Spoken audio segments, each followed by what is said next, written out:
Swipe through the pictures. Good evening, everybody. This is the Town of New Canaan Town Council regular meeting. It's Wednesday, April 20th, 2022. It's 7:04 p.m. We are also on Zoom, and you can tune in through the town website. There's a link on the website. We're meeting ID 842-1004-6647. It's a one touch and you're in. We're also being broadcast tonight on channel 79 as well. And we'd like to start the meeting with the Pledge of Allegiance. We'll all rise. Oops, excuse me. Yeah, and we've got Cub Scout Pack 45 tonight to lead us in the Pledge of Allegiance. All right, guys, let's go. To the flag of the United States of America and to the republic for which it stands, one nation, under God, indivisible, with liberty and justice for all. Thank you very much. Why don't you guys stay up here for 1 second? Because I hear you've got a special event going on tonight. We're doing the rain gutter regatta, and we're going to do it outside here. We'll set up some rain gutters with water in them, and the kids have all made their little boats. And they're supposed to be powered by wind, so like air, but in the time of COVID, we felt it was safer to use fans. So we're using handheld fans down the track. Yeah. Do a double elimination so the kids have a chance to get going if it doesn't go so smoothly their first run. Who's got a boat to show us? Somebody came in with a boat. Hold up one of those boats. Want to see what size they are. Oh, There they are. Wow, that is really cool. Did you? And so you guys all made one, right? Yeah. Nice. they're not using straws. Well, good luck tonight, guys. Have fun out there, and please come back and visit us again. It's great seeing you all. Good luck. Thank you. Thank you. Yeah.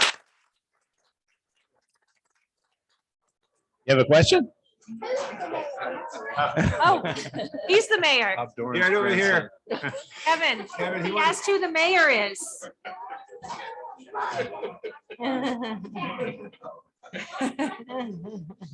Good. Thank you. Thank you. Thank you very much.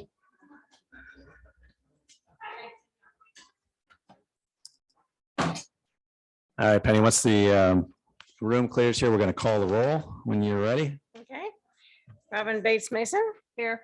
Rita Bettino. Here. Tom Butterworth. Here. Mark Chimsky. Here. Steve Carl. Here. Luke Hoffman. Mike Morrow. Mike is going to try to join by Zoom. He lost his aunt unexpectedly, so he's out on Long Island, but he said he's going to try to call in. Maria Naughton. Here on Zoom. Okay, good. Kimberly Norton. Here. Hillary Orman. Here. Christina Ross. Here. Penny Young here. Do we have a quorum? Great. Thank you, Penny. All right, moving on to item number 2, approval of minutes, a regular meeting held on April 5th, 2022. Everybody's had a chance to read through the minutes. Does anybody have any deletions, corrections, additions? Anybody out there? Maria, you okay? We're good.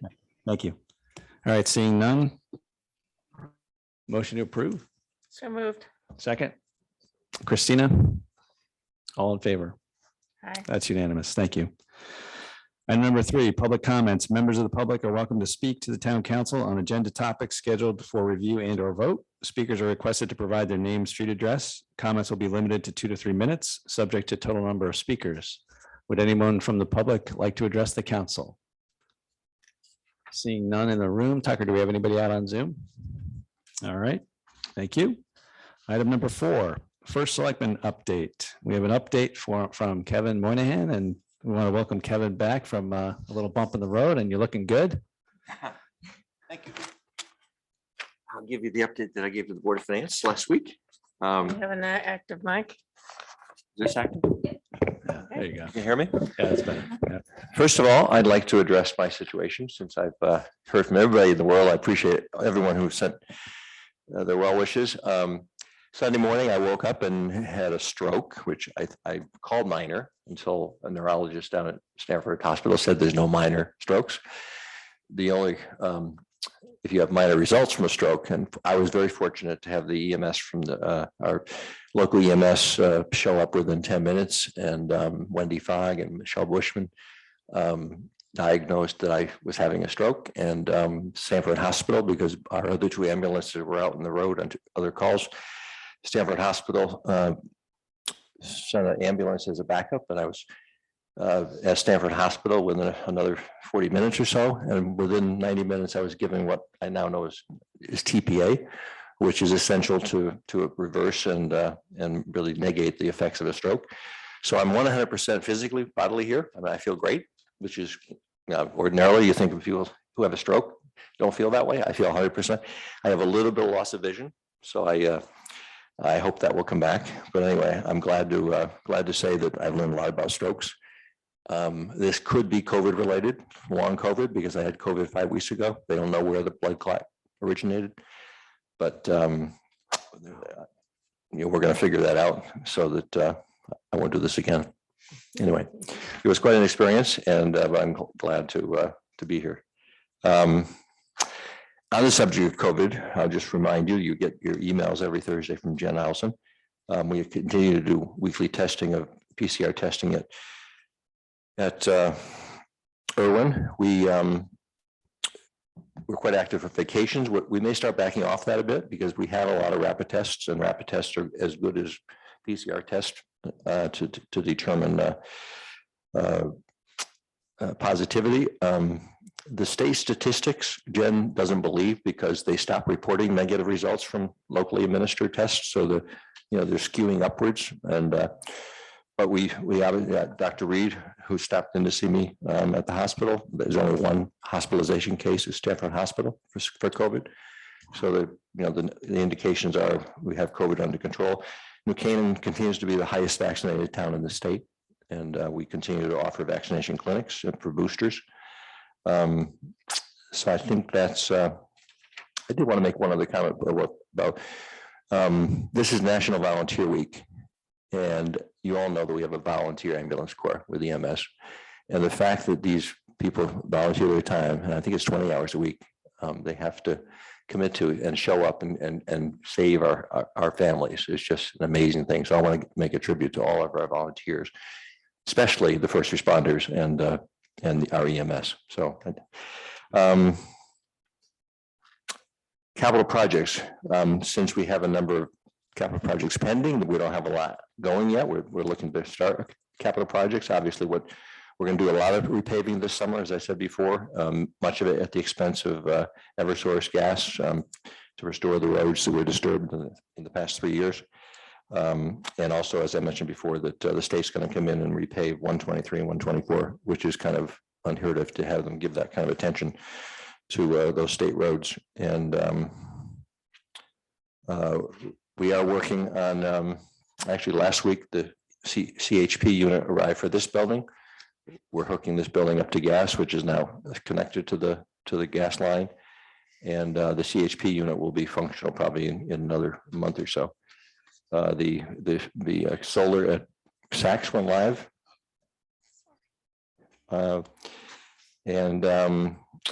We're working on, we had a meeting with Eversource. I'm not sure that I reported on this last month, but we had a meeting with Eversource. They're going to begin the expansion phase of Pine Street, Upper Elm Street, and Grove Street.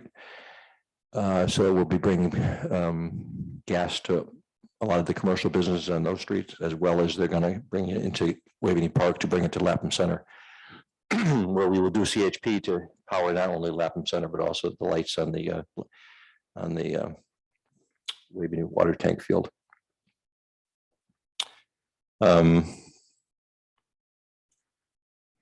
The Playhouse, obviously, we'll talk about next Monday. We've been working on that actively to bring a letter of intent to you. And finally, the Pomish Ridge Cell Tower was filed with the CSC last week, and we will be having a public hearing, hopefully in New Canaan, in this room, sometime probably in late May or June to move that tower forward. And finally, on the PD renovation, we expect a report by May 1st from one architect with what we now call the alternative plan of tearing down the back half of the building, sort of like the town hall plan, keep the front of the building, replace the back half of the building. And I think on May 12th, the building committee will evaluate the cost of those two proposals, and then we'll probably have a special meeting for the town council and the Board of Finance to look at those two alternatives in later in May. And then finally, also, our affordable 8030J affordable housing plan is on file down in the town clerk's office. It will be filed with the state as soon as the 20-day period expires for public review. And I think that's all I have. If you have any questions. Questions? We're gonna take it easy on you tonight, Kev. You deserve a Okay, I'm going to hang around for the capital discussion as well as. good. the Good. ARPA We'll funds. call on you as needed. Thank you very much, and so glad to see you back in the saddle. All right, moving on. Financial update. Josh, are you out there? I am. There you are. Oh, and I see Ann too. Hey, thanks for having me. So I am going to share my screen, but you have this on your tablets as well. All right, can you see that okay? Much better on the tablets. That's an eye exam, Josh. right there. Sorry. Yeah, there's a lot of numbers. That's just how it is. So what you're looking at in front of you is the finances as of March 31st, 2022. And kind of just starting on the revenue side of things, keeping in mind that we are at the basically 75% mark through the year. Tax collects for this year are at 101%, which is at 1.43 million over what was budgeted for this year. Going down to building permits is kind of it's continuing its trend. It's also at 108% of what was budgeted. And at this point, it's 180,000 over what we had collected at this point last year. Conveyance fees, of course, are still trending upward at 157% of what was budgeted, which is 630,000 over what was budgeted, even though it's lagging a little bit behind where we were at last year at 160,000, behind what we were at last year. Parking again is kind of lagging behind as well. It's at 58% of what was budgeted, which of course is up from last year, which wasn't really doing anything. So it's about 500,000 up from last year, but it's down about 500,000 from what was budgeted. But that's kind of what we've been seeing, the trend that we've been seeing this year. That parking hasn't really come back as strong yet, even though with the changes in how the timing for permitting, we expect to be collecting some of that later on.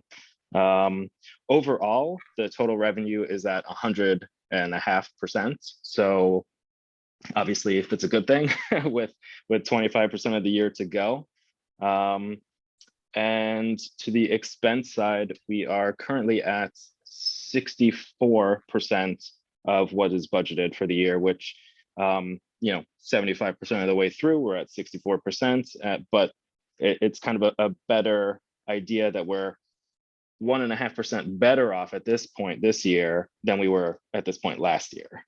And we're doing our best to see where we think we'll end up on the expense side by reaching out to departments and seeing how they think the rest of the year is going to go for them, just to kind of get a better sense of where we think we'll end up on the general fund side, on the fund balance side rather. And if there are any questions, that's pretty much it.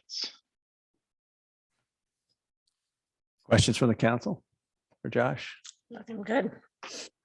It does look good, Josh. We didn't really touch on any anomalies on those expenditures. Is there anything that stands out, or is it really just timing at this point? Yeah, I don't think anything really jumps out at us yet.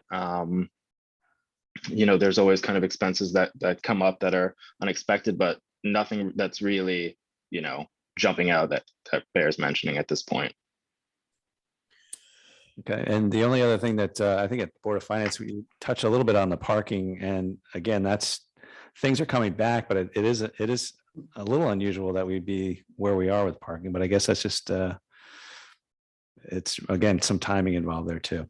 Yeah, I believe it is, probably a slow return back to work, and also just timing of how the permits are being purchased these days. Okay. Anybody out there? Maria, do you have any questions? She's driving too, I think. No, no questions. My Okay. daughter's driving. I'm being safe. Okay, thank you. All right, thank you very much, Josh, and thank you, All right. Ann, as well. We'll you. see you later on in the meeting. Yep, sounds good. Item number 6, American Rescue Plan Act, ARPA, Special Appropriation Recommendations, review and approve Board of Selectmen recommendations for appropriation of ARPA funds, which include Silver Hill Hospital Behavioral Health Assessment Service for $250,000 and Waveney Life Care Network Telemedicine Initiative for $400,000. And tonight we have both, we have presentations that were given at Board of Finance, and I know a lot of us saw that already. You want to go right to Q&A, or do you want to hear the presentation again? What's the?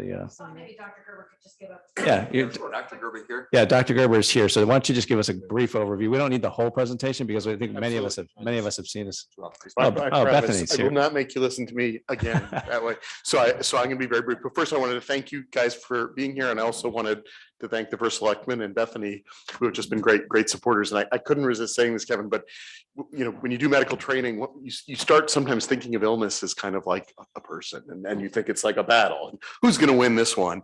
And all I wanted to say is I feel a little sorry for that stroke because it didn't stand a chance against you. You were going to beat it. I'm sure of that. So anyway, good job. So listen, it's a real pleasure to talk about this program. I'm Andrew Gerber. I'm the president and medical director at Silver Hill. We've been here for 91 years, and we are committed as residents and partners in community mental health here in New Canaan. It's unfortunately become commonplace to talk about the crisis we're in mental health in this country. Sadly, it was true before COVID, that our mental health system did not meet the needs of our population, and COVID has made it drastically worse. We all know somebody, the numbers are clear. Every one of our families has somebody who is suffering in one way or another. And one of the things that unfortunately we know is that even in communities like New Canaan and Fairfield County, where there are great providers, and there are great psychiatrists, there are great psychologists, social workers, and so on in this community, getting in and accessing those services is the biggest barrier. It's because the system is fragmented. It's because the way things are set up, it is very hard to get an appointment within a short time span.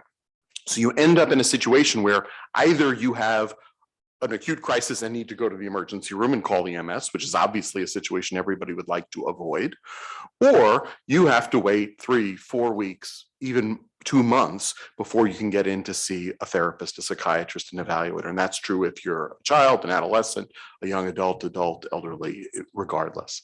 That's a problem. We know there are people in our community who need help, and we brainstorm together about how to address this barrier. The answer, at least the beginning of an answer, we feel, is creating what you heard, a behavioral health urgent assessment service on the Silver Hill campus, which leverages our 19 psychiatrists and 25 social workers and 45 nurses, making them available to do assessments during the week for individuals who are not so acute they need to go to the emergency room. They would still have to do that, but more urgent than they can wait for 6 and so weeks. Importantly, and really I thank the town for proposing what is really a quite wonderful idea, we have the opportunity with this $250,000 to make that free of charge. Meaning we would charge people's insurance, but as we all know, because we've been there, between the copay, between the deductible, between the refusals you get from insurance, there are so many barriers that end up in the moment being reasons why someone says, well, I don't want to go today, or maybe I'll go tomorrow, or maybe I'll go next week. This grant would wipe that away. And it would mean that for the period that we're talking about funding, we would be able to offer these free of charge to everybody who we schedule to do it. So to me, it's a really innovative idea. Having assessment services like this has been done, but as Tom said to me earlier, and I'm glad you like it, we'll be the best. And we should be the best here in New Canaan, and we should be a model for every other community around the country. So I'm be thrilled to answer questions, and I'm really excited that you're considering this. Dr. Gerber, thank you for coming and for your presentation. My understanding based on the presentation was that each evaluation would cost approximately $2,500. sorry, it was half that. It was about $1,200 in list price. Meaning if you came from another town, because actually legally we can't turn people away from other towns, that would be the price. But from New Canaan, we could make that free of charge because we would use the combination of insurance and the grant to subsidize that. So how much would it be? 1,200? 1,200 is the cost of the provision, Okay, and zero for the person walking in the door. that part I understand. Okay. So if it's 1,200, that would cover approximately 200 patients. I have to get up my calculator to do this, but so what we talked about was 5 per week. Yeah, that's about right. 5 per week times 50 weeks. So we were talking about 250 slots per year. That's what we had estimated. Okay, and how would you differentiate? Would it have to be a person that's referred by EMS or the police department? Absolutely not. It could be anybody. So the idea would be that we would publicize this with the help of the town, and really anybody who has that urgent need, we'd start on the phone or email and have an introduction, but then we would schedule an appointment for them within 48 hours for anybody who had that need. And they can come in from different angles, police, EMS, Schools. human services, schools, things like that. We have to respect their privacy and dignity as well, because it's a child, a parent. Oh, there we go. We have to, their dignity we need to respect, and their free will. So a person experiencing or a family experiencing a behavioral health pre-crisis, to say, it's going to happen along a journey. And so we, human services, yes, but they might come in at a different point. The end point or the beginning point, I don't know how you want to look at it, is Silver Hill. So it's about resources, knowing resources, police knowing resources. It's the community knowing the resource that Silver Hill is there for a New Canaan resident. And how that person gets to Silver Hill, it's going to be a different path for each person, possibly, depending on their needs, their wishes, their privacy. But we need to make it one way to Silver Hill. I think it's a wonderful idea and program, except that there are certain things that haven't been accounted for, or at least not discussed, at least not in the presentation. You can provide a tremendous amount of service to Silver Hill Hospital, whether it's the police, EMS, and you're also a tax exempt organization. So the town as a whole is supporting your institution. So I think that it would have to be something more than just the average that's charged to a patient. I think that Silver Hill needs to make an accommodation to the citizens, and $250,000, and because of HIPAA, we can say, okay, we'll pay the balance on this person, or that person has to go through the institution in terms of payment. But I am concerned that we're giving $250,000, it's going to cover a very small part of the community. Hopefully we want it that way. But I know that there have been incidents in town where there have been catastrophic losses of a child due to a car accident. The police, EMS, they need the services. 100 people could require that in just one incident a year. So I would like to see it. I would like to see the price come down and to provide a service to more people. Because what happens when you run out of the $250,000 during the period of 12 months? I'm concerned about that. Sure. Well, let me make a few comments. I mean, all great questions and points. I mean, first I want to address your first point. We are enormously grateful for the town of New Canaan at Silver Hill, and being here 90 years, we have a complicated interdependence within the town. The town does help us. I hope and I believe that we have been helpful to the town as well.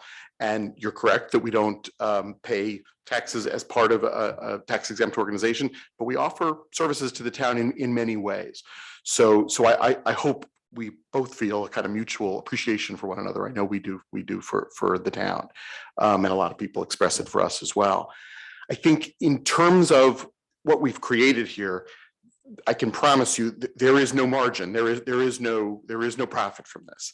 This is already included within that price. We're not charging overhead. We're not charging all the other fees that would go into a typical price. $1,200 may sound like a lot of money. I hate to say it, but in the behavioral health and in the medical space, $1,200 for a 3-hour assessment by a psychiatrist and a nurse and a social worker is actually fairly economical. And so to get that lower would be a real challenge. The issue about treating more, I would love to treat more folks. And I think there are ways to do that. I think one of the ways that you may have heard, I can't remember if it was in what you watched, but that we've been working on is engaging other towns, because there's a volume issue here. The smaller the volume, the more expensive it becomes, because you have to hold slots, whether somebody comes for that or not.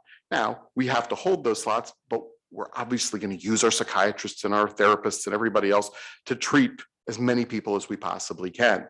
We add towns to that, that's going to provide, there's going to be savings, and that number 1,200 can come down. So my dream would be, we pilot it here in New Canaan, and I mean, it'll be in New Canaan the whole time, but ultimately it expands. We'll be very transparent about the costs. As I promise you, this doesn't change our bottom line, in the sense that, as you know, and it's a bit of a reality of our field, our beds are usually full, meaning our patients are coming in at the same rate they're going out.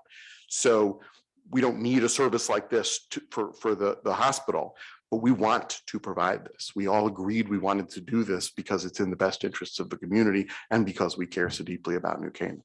No, I agree. It's a great opportunity for both the town and for Silver Hill to work cohesively with this. So thank you. I'd like to make a comment. We've been working with the Community Foundation because pre-COVID, the Community Foundation has spent a long period of time addressing how do we address mental health needs. And Paul Reinhardt and I had a conversation pre-COVID about, let's create a fund so that we can create this kind of thing. As Andrew said, we're talking to other towns, Darien, Wilton, Ridgefield. Ideally, we'd bring in another partner town or two. If not, we'll go alone and get it established. But then the Community Foundation, we're committed to figuring out how to make this work going forward. It's not going to be taxpayer dollars unless if it works so well, the town may want to contribute, as we do through Human Services, $50,000 a year or something to something that's really working. But we're going to figure out how to make it go forward if it succeeds. And you do need a certain critical mass to make it available 6 days a week. So the guarantee here is that within 48 hours, someone would have an appointment. And the services are out there. It's not as though Silver Hill is going to be the provider of the ultimate provider, because there's many other services, but once you determine what the need is, and they give a warm handoff to another provider, that will give the opportunity to get the care they need. And in many cases, insurance will cover it. Possibly, the assessment as well as the service, but people need, when they have this need to figure out what they need, this is designed to help them get there. Okay. And we have to be willing to go it alone. If the other towns don't want to come in initially, and it's successful, we'll go back and ask them again. I do want to say the Community Foundation, New Canaan Community Foundation, pre-COVID, as Kevin said, did a study, behavioral health study. And they had every profit and nonprofit organization there, people from everywhere coming together, breaking out in small groups and finding where the largest disparity was in our town. And this is it.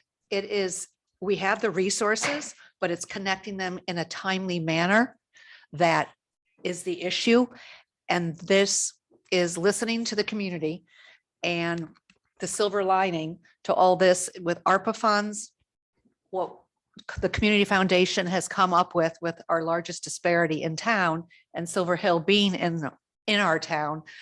This is a wonderful possibility, and it's a community effort, and it would help many, many residents. So this is where it really began, is the Community Foundation finding out that this disparity is definitely needed. And as Andrew said, this does exist in other parts of the country. So we're not inventing something entirely new, but making it work here would be a very good thing. And I think the other towns will come in once they see the value of it. Well, not every town is as lucky to have a facility like Silver Hill in their town. I mean, that's a pretty amazing facility to have right here. And just carrying that point another notch, I'm sure one of us would ask is, but when and if we fund this and get this underway, what you're saying is that first year we're covering, and then after that, if it works, we'll the figure it community out. foundation will figure out a way to fund it going forward. Yeah. Okay, because that was a question that had been asked a couple different, That's in a exactly couple different right. ways, but I just want to clarify that. That was a good question. Rita? Yeah, this is just more of a clarification. I agree. I'm in agreement. I think this is something that's very needed. I think it's really difficult to find emergency mental health resources. So I'm on board. I'm thinking through all of the little scenarios, but you mentioned a warm handoff. So person comes in, needs to be assessed within the first 48 hours. They get the assessment. What if there's nothing available for them and they need something immediate after that 48 hours? What happens then? Do you take that on?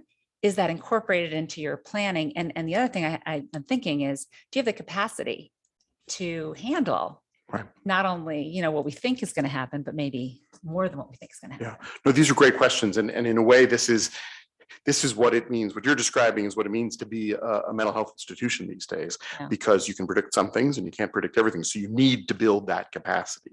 So let me start with the last part and I'll back it up. So yes, we have the capacity. And that's one of the advantages of having a full staff, right? I mean, we take care of, let's say, about 80 patients on our campus between inpatient and residents every day, and then probably an additional about 60 outpatients who now we do all virtually.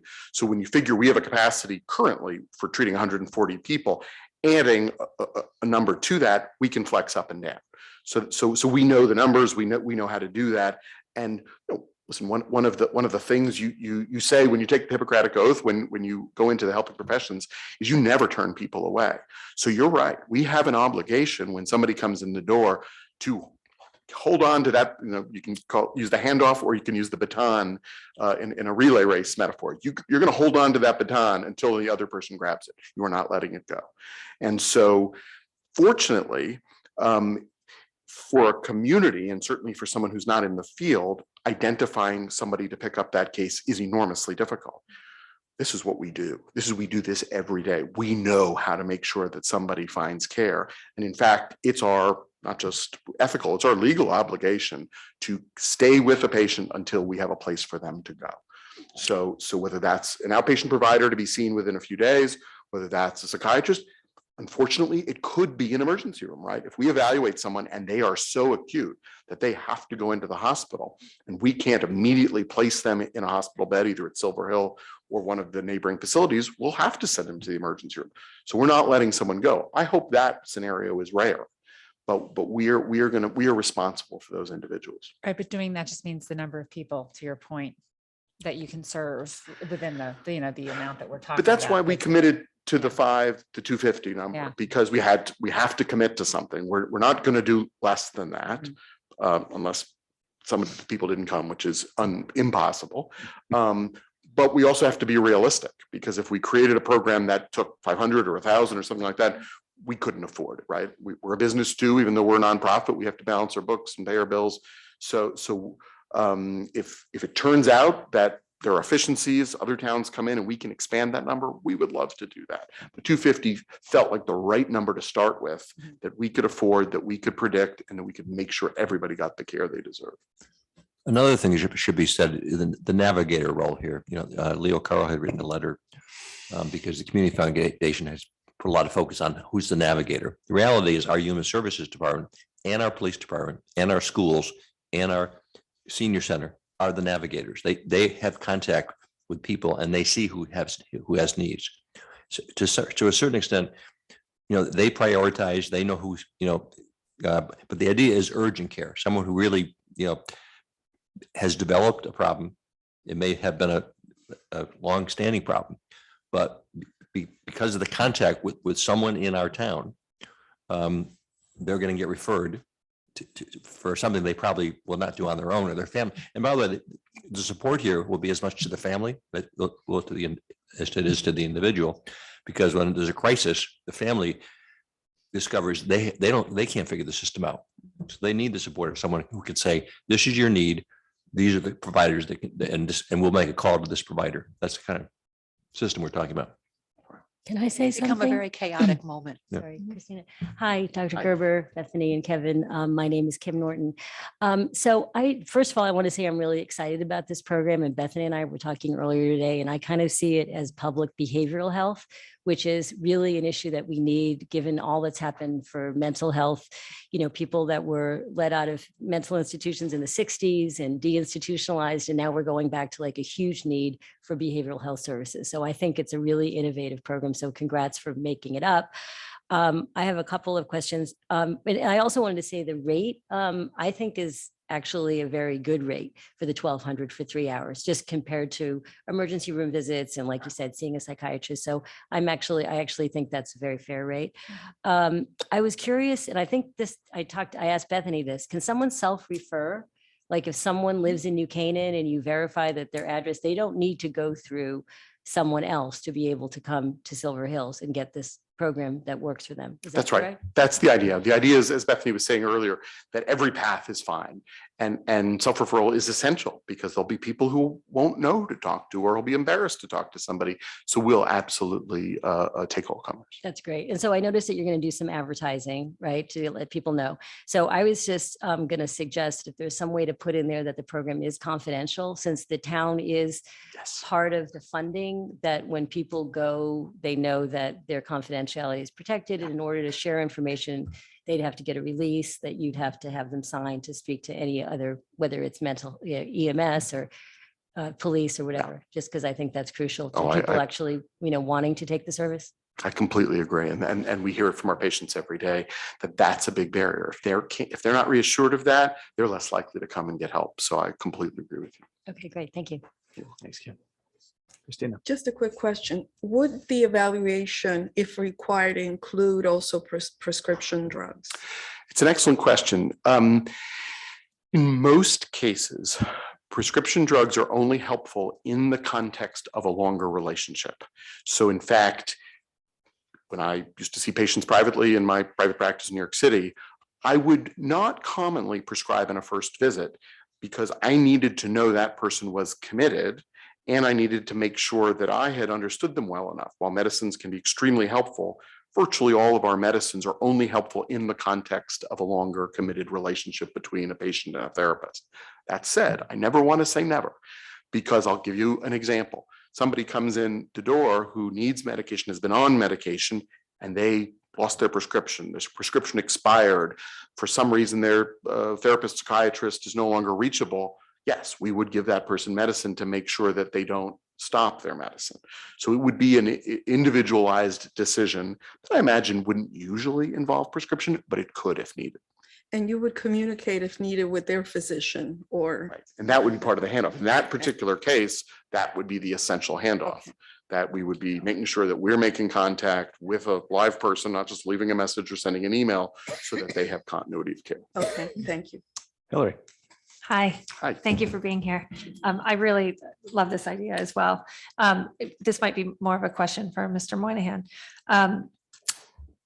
Is this enough money, and is there going to be more ARPA requests for mental health programs? Because I love this idea. I think that we have, like you said, we've had a huge mental health crisis in this country forever, as you pointed out. And I just hope we're not limited out of all the money that we're getting to $250,000 for mental health care for our Well, community. I'm hopeful we're going to have another partner town or two, because the scale that Andrew's developed, 250 slots may seem like a lot or a little, depending on your perspective. Right. Paul Reinhardt believes there's more demand, Yeah. but keep in mind, this is demands at all levels. It may be teenagers, it may be young adults who are, came home from college and are lost. It may be seniors. Yeah. But it's also the urgent, we're not trying to treat everybody on the spectrum. We're trying to look for the urgent cases where someone really needs help in a direction and a provider, because the providers are out there and we work with the providers all the time. Bethany works with the providers all the time. Her clientele tends to be the lower income people, but this is for everyone. We're not going to say just because you live on West Road or wherever that you're not eligible, because that's the family that may have inhibitions about wanting to be transparent. They may not want to talk to their insurance company. They need to get the help and then figure out how to do it. Do we think that anything might be coming from the community foundation? I just am worried. I would hope The that plan would there be might to start more. I working want to make sure toward- we have enough money dedicated to. Well, as from ARPA, as Todd right? Lavieri said, if this works, we need it. And we'll figure it out. And the community foundation is committed to this. Okay. And this town believe me, there's a number of families in town that appreciate the need for this, and I'm sure we won't have problems raising a fund. Okay. Um, So just to reiterate, the 250 that you're asking for now, you feel like is a sufficient amount of money to launch the program? If it's as it is. 250 in another town, it'll be for a 2-year program. If it's 250 for just us, we're going to have to run harder to figure out how the second year is going to be provided for. So.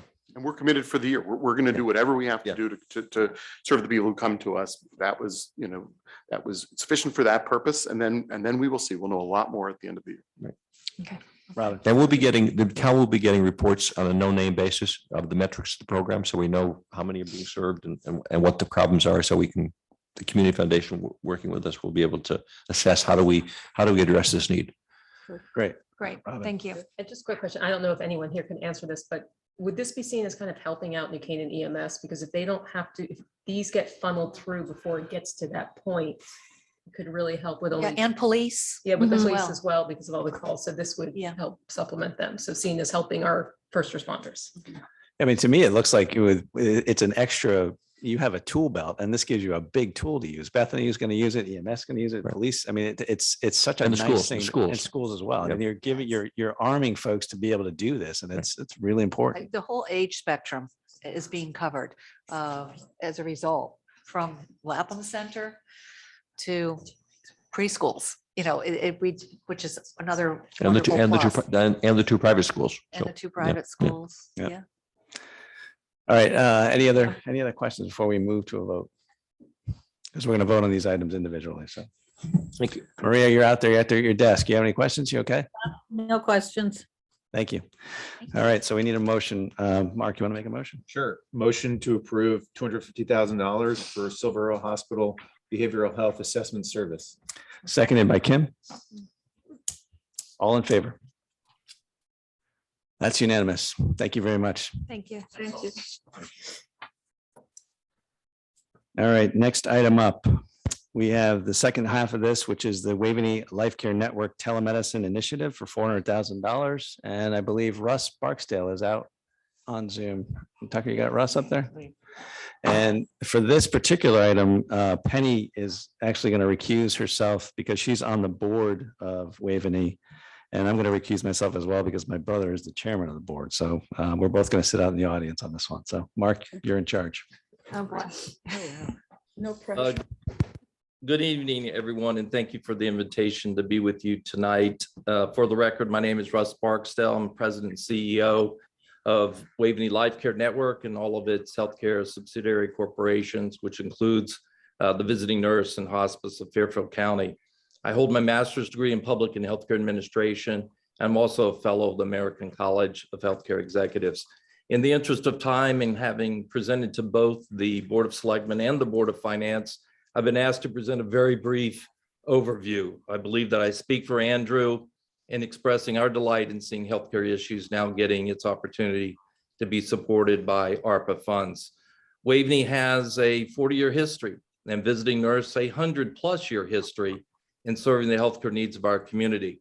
Our providers have a front row seat in caring for well over 600 local residents per day as we continue to monitor healthcare trends and the care needs of those we serve in real time.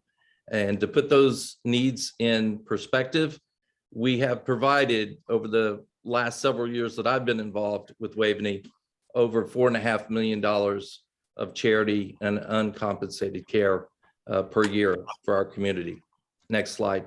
Before the COVID pandemic, Connecticut already trailed all of its neighboring states in the number of physicians per 100,000 population, including New York, Massachusetts, Rhode Island, Maryland, and even Vermont. For nurses, our statewide shortage well exceeds now 24,000 nurses. Not everyone can afford a concierge physician, and yet we have concierge physicians who use our telemedicine services. Sadly, many direct caregivers, physicians and nurses alike, have left the profession altogether due to stress and burnout, while others have chosen alternative work arrangements. As business leaders, you certainly appreciate the financial and clinical quality impact of supply and demand, the reduction of caregivers for an aging constituency, the desire to have in-time quality access to care rather than an extended delay for a medical office visit, or risk entry into what could be a highly infectious healthcare setting.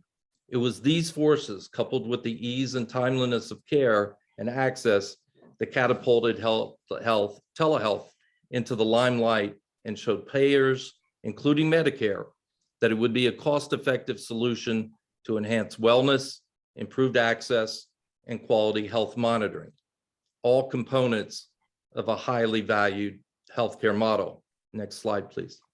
There are dozens of studies that justify the benefits of telemedicine. We've listed just a few, but I'll highlight only 3. Telemedicine reduces healthcare services cost for New Canaan residents, especially those living on fixed income. Telemedicine reduces unnecessary non-urgent emergency room visits and eliminates expensive emergent transportation expenses. And lastly, telemedicine can effectively monitor and diagnose long COVID symptoms, as well as other health chronic comorbidities, such as congestive heart failure, high blood pressure, stroke risk, and other respiratory and circulatory issues. In the appendix, which you've seen already, we placed New Canaan's actual data from March of 2020 to March 24th of this year. While the most vulnerable residents during the first wave were no question New Canaan's senior population, that quickly changed to include other age cohorts during the second and subsequent waves. 1,351 New Canaan residents between the ages of 40 and 79 were confirmed to have been stricken with the SARS virus. And as of March 24th, almost 1 in 5 New Canaan residents had reported testing positive. As Kevin indicated before, most research indicates that with approximately 40% of infected residents being asymptomatic and not testing, this number is certainly underreported. Why does this matter? COVID-19 is a multi-system disease, and long COVID or post-COVID affects 10 to 30% of those inflicted weeks after their acute infection period. Blood vessel inflammation, vessel damage, coagulation, and other diseases can lead to increased stroke and heart disease risk. This number will undoubtedly continue to grow as each wave and variant emerges. Next slide, please. Waveney Life Care is preferred provider of all of the major acute care providers in our region, while New Canaan residents utilize all of these regional healthcare providers. Similar to any health information exchange, once the client assigns a physician or specialist, that information will be HIPAA compliant and only accessible to the provider assigned by the client. Next slide, please. Any resident in New Canaan may opt into telemedicine. They may choose to because of a pre-existing condition, the special needs of a child, or they are existing patients and senior residents being cared for right here in New Canaan. And as Andrew and I have discussed on many occasions, this program has the ability to add additional providers to address behavioral health issues as well. Next slide, please.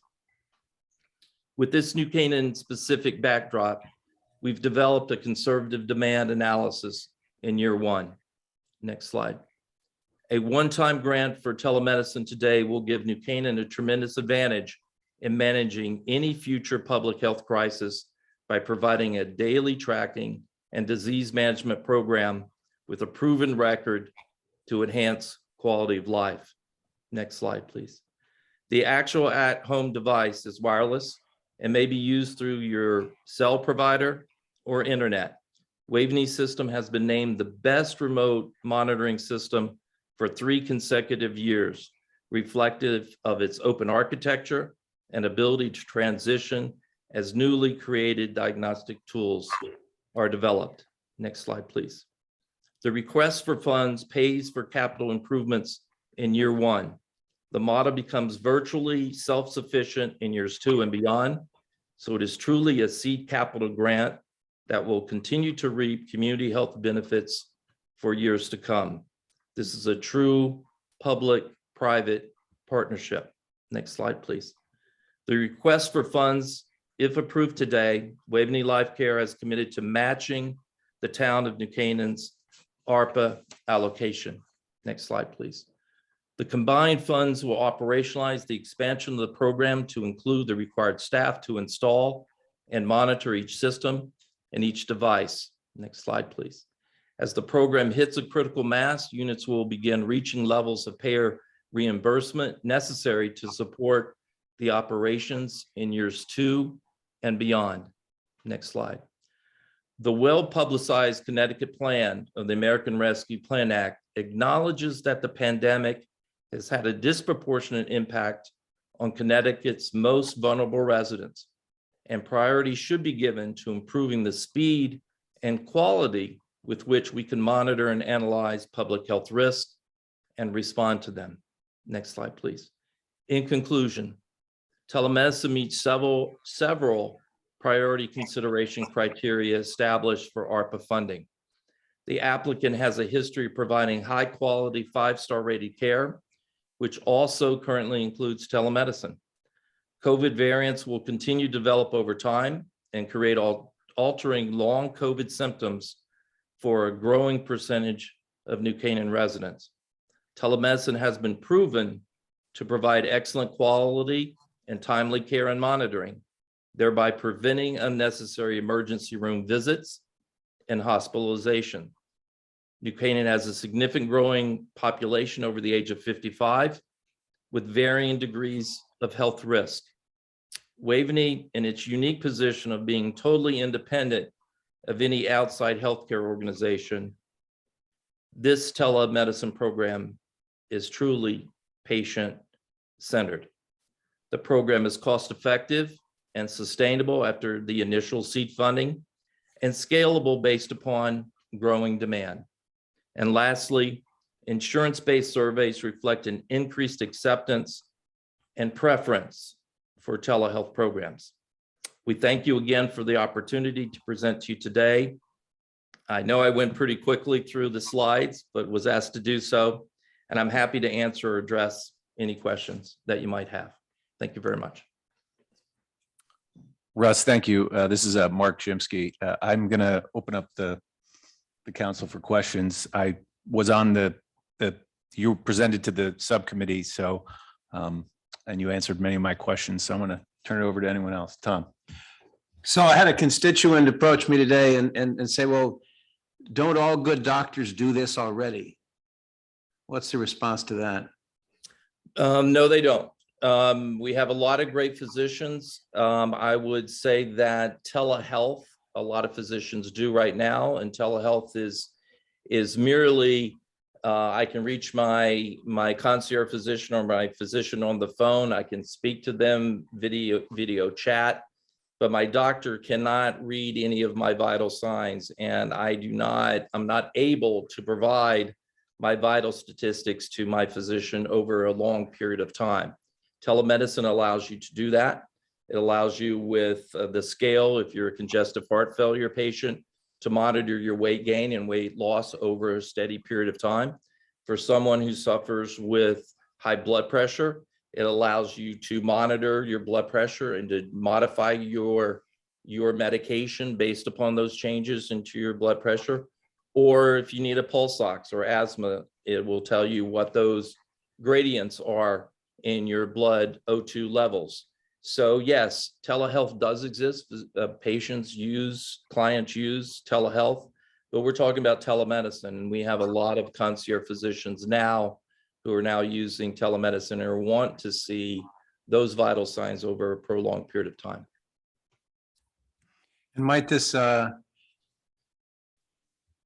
serve a client or a patient when he doesn't have an active relationship with a physician, so that perhaps the nurse who at Waveney who monitors the data could actually suggest, hey, you better go to the doctor? Well, absolutely. We actually have people that have come to us to home care that do not have a physician. And through our telemedicine program, we get them involved, and the nurse practitioner gets them involved with the primary care physician. and their data is then presented to that physician. But in order to be HIPAA compliant, that client has to give us that physician's name, their primary or cardiovascular physician, in order to provide their data to. So yes, we've been instrumental in individuals with fixed incomes who do not have primary care physicians to get them in the loop. Rita? Hey Russ, how are you? Well, thank you. I'm lucky. I'm lucky because I do have doctors that they practice probably what you'd call telehealth, maybe not telemedicine. I'm trying to wrap my head around that. I'm just looking at the, and I think it's a great idea. I'm just wrapping my head around the costs, and I'm trying to understand. So you have people on staff that are offering care to the patients, and then you're adding telemedicine. I guess I'm just trying to understand, there's a cost item for nursing staff, for nurse practitioners. I get the IT and the telemedicine equipment. I get that part, but I guess I'm wondering why there is extra costs for staff that are on hand, who would be on hand anyway. I'm just trying to understand that. Yeah, that's a great question. So if our nurses right now are out providing care and therapy in someone's home, and they are usually on a rotation of about 3 days per week for an hour each week. This device will allow them, allows them now to really monitor their patients over a prolonged period of time and know if there's fluctuations in their weight, know if there's fluctuations in their vital signs and stats. That's something that you just can't do by going there for 1 hour a day, 3 days a week, and providing care. So we are now providing for our patients in telemedicine. We're providing that so that a nurse will see an algorithm that says they're outside their limitation. Let's have a nurse practitioner, let's notify our physician, and let's make sure that we address through medication or through having them come see their physician, their illness and their chronic disease. So is this a way of, I'm just still trying to understand it still, because is this expanding the number of people that you're able to service? Is that, because I get the IT and I get the equipment. I'm just really trying to understand the staff, because I would think there would be some economies of scale somewhat for being able to provide this. Sure. So to give you an example, when you look at the budget, that is, and you look at the demand analysis that we've done, we believe that the demand is in excess of 300 individuals on a rotating basis. Some will have chronic disease and will need it for a longer period of time. But we do not have the infrastructure. We do not have the number of units and kits in order to not only provide coverage for those individuals, but to have the necessary nurses on the back end that are looking at the algorithms and the monitoring and the nurse practitioners. So that's additional staff that we would need in order to ramp up the program in year one. Once we hit those staff, I'm sorry. Basically, it's because you're expanding the number of people you're actually serving. That is correct. That is correct. Because we have people now that ask us that are receiving telemedicine, that are receiving home care under a Medicare Part A stay. They ask, and the physicians ask for this device to remain with them. We don't have the capital funds in order to service all of those devices and keep all those devices in play that we would need, and this would allow us to do so. Thank you. Christina. Hi, Russ. My Hi, question Christine. is this: with regards to self-sustaining, is this a program that will require additional funds on a yearly basis? Or is this a program that will be covered by Medicare and the grants going forward? Yes, we only need the seed money to get us up to the critical mass for year one. We have our plan, our strategy, our Medicare Part B or nurse practitioner billing systems will be in place. It will be completely sustainable. And as I mentioned before, we do $4.5 million of charity care every single year. We know that there are grants that are out there for this program. to help us sustain it year after year. But as we move outside of New Canaan into neighboring towns as Wilton and Darien, then that's going to provide a little bit of a profit margin for us to help offset some of those costs. And we believe it is more than sustainable for year 2 on. So we're only asking for seed money in year 1. We have enough variable revenue built in year 2 going forward that it will be sustainable on its own.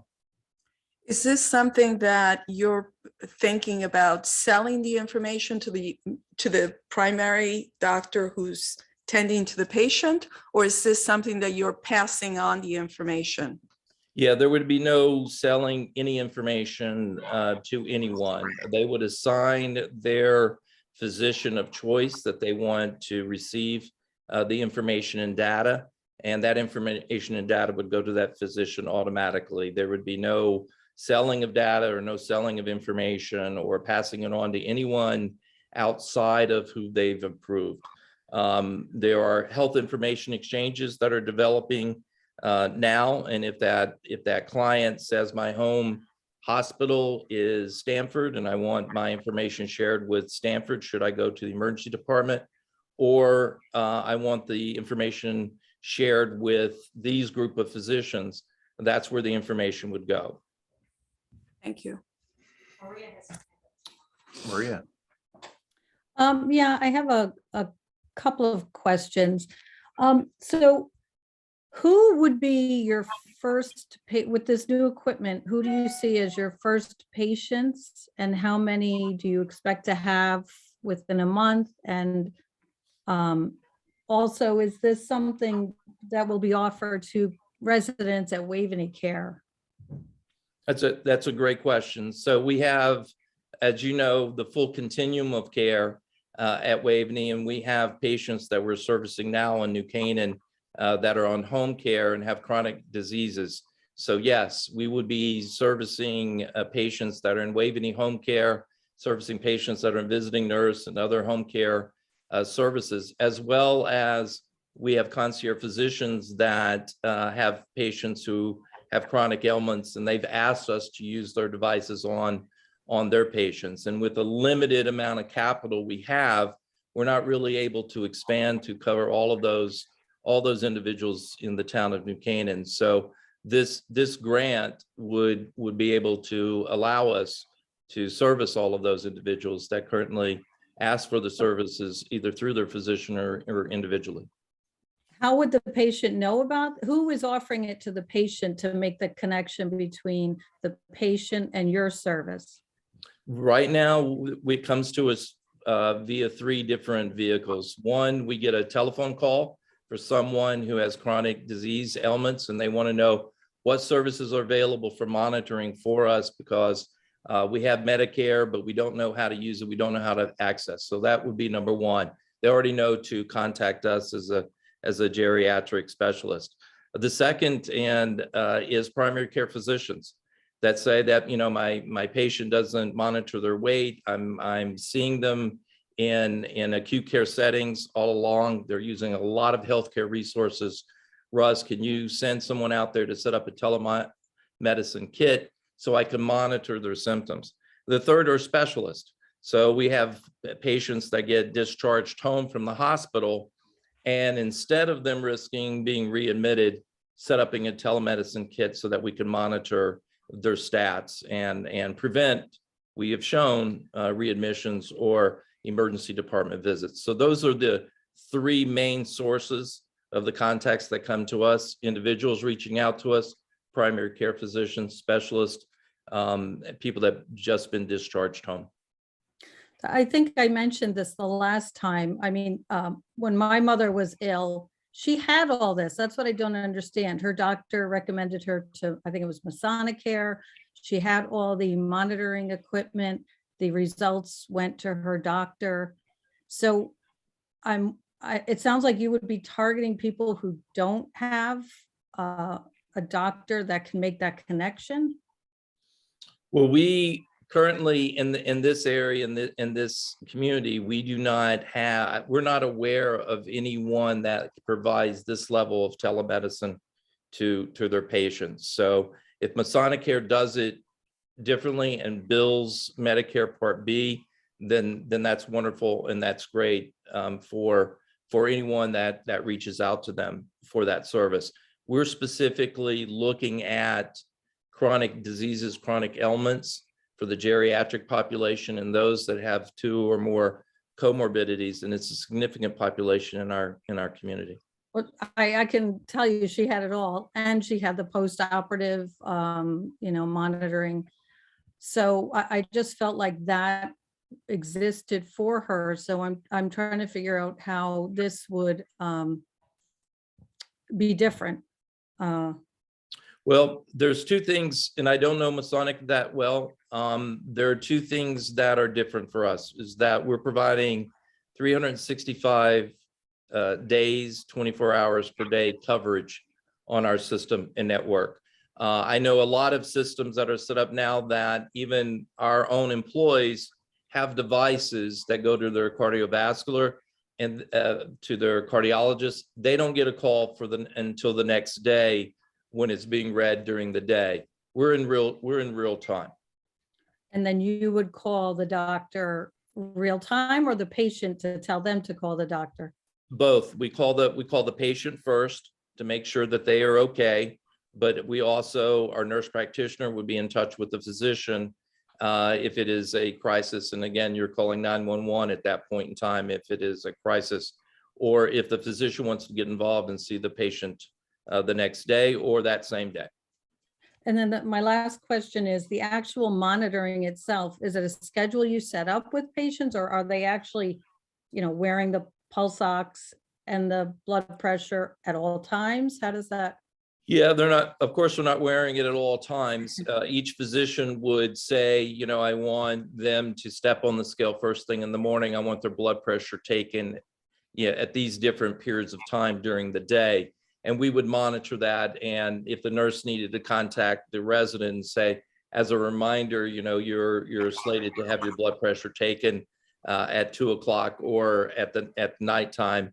For stroke risk patients, taking their blood pressure first thing in the morning, people who have sleep apnea first thing in the morning as their O2 levels drop, using the pulse ox then. So the physician's going to lay out when they would like the test to be done and when the blood pressure cuffs to be done and the monitoring to be done.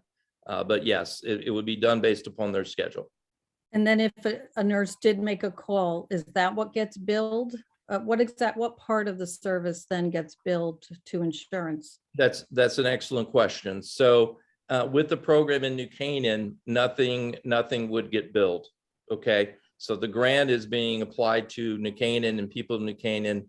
The bill would not be dropped. When you see year 2, as we expand the platform, similar to cost shifting that we do with our charity care, when we need other people to help pay for the charity care, we would be looking at other areas that we currently take care of to be able to bill Medicare Part B and other insurances. And that's usually the rate is set up for telemedicine based upon the interface and the monitoring that the Medicare has already approved. Thank you. Thank you. Any other questions? All right, I guess maybe just one closing thought. The common link between both of these, the Silver Hill and the Waveney, is hopefully take some stress off of our first responders, as you mentioned, Russ. So thank you for your presentation. I need a motion. Tom? I move to approve the allocation of or the appropriation of ARPA funds in the amount of $400,000 for the Waveney Life Care Network Telemedicine Initiative. Kim seconds. All in favor? Maria? No, I'm still unconvinced, so sorry. I am not gonna vote in favor. Okay, so we have, do I need to roll call? Okay. 7 yeses to a Yeah. I'll roll call. I'll just go down the line. Hillary, Yes. Kim, Yes. Robin, Yes. Tom, Yes. Mark is yes. Christina, Yes. Rita, Yes. Maria. No. And Okay, you have two absents. right. So we have, Tucker, we have 7 yes, 1 no, 2 that have recused themselves and Two absent. 2 absent. So Okay. it passes. Okay. Steve, thanks for giving me the more complicated one. Thank you, Russ. Thanks, Russ. Thank you, Russ. Thank you all. Hey, Russ, send us a setup for town hall, first selectman's desk and home desk for the for monitoring, will you? In his car. Okay, good. Thanks again, Russ. Thank you. All right, moving ahead to item number 7, capital projects. Review and approve fiscal year 2023 capital projects and discussion of capital projects approval process. And I see Ann out there. Thank you for staying on, Ann. Appreciate it. And on your tablets, you have a list of capital items that we circulated around earlier. And obviously, all of these have been through the budget process. We've talked and had them presented during different departments. And then we actually broke them out individually as a group. We looked at several of these projects and had represented, full presentations at almost hours long presentations on all of them. So I don't expect that we're going to get into the weeds on a lot of this, but if you pull up on your tablets, there is, let's see, a total of, let's see, and we've got a total of what, 16 items here. The last item, the 16, as I mentioned, anything under or 50,000 and under, we're going to vote as a block. And then as you go up 1 through 15, each item is broken out individually. And there's a little descriptor next to each item that, reminds everybody of what this each individual project is. And a lot of these are pretty simple and easy. So what I thought we would do is we're going to be able to go through this line by line with a motion and then a vote. We can have a motion, discussion, and then vote on each item as we move through. Many of these, as I said, we've talked for a long time about. So I think everybody's ready to vote either up or down on the way they feel. Ann, do you want to add anything out there for us? Just to make sure you distinguish between item number 16, the bond premium. So that is the one where we took it out of the tax capital and put it against the bond premium, which is we had some bond premium that we have a requirement that we can only put against authorized projects like this. So that would be, the 16 is one group together that it's not a bonded item, it's using premium to pay it off. So I just want to make sure that distinction is there. That's helpful because a lot of those items, someone could argue that they're not necessarily the lifespan that would qualify for, a full bonding. So that's good. Right. They were originally on the tax supported capital. So because we have because we had bond premium that we had to use, we put that against the tax capital. So they need to be authorized so that we can do that. Oh, okay. Yeah, it's not going to go, they're not bonded, they're not being bonded. We already have the funds for it. Got it. Yeah. Steve, can I get a quick clarification? Absolutely. All these items on this list have been approved by the Board of Finance. That's correct. And they've gone through Board of Selectmen, looked at them, then they went to the Board of Selectmen, Finance. Board of Finance. Yeah. Now they're on to us.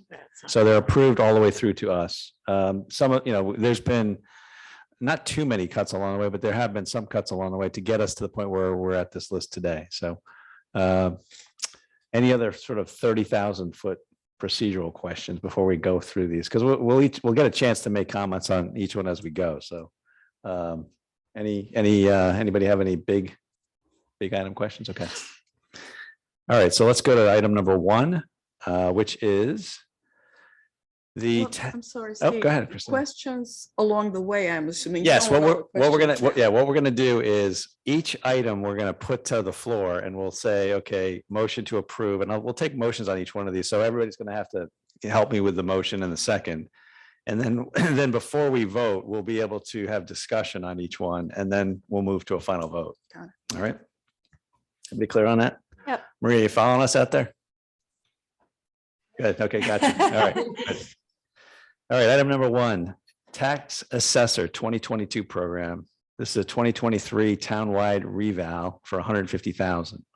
So we need a motion. Mark, motion? Motion to.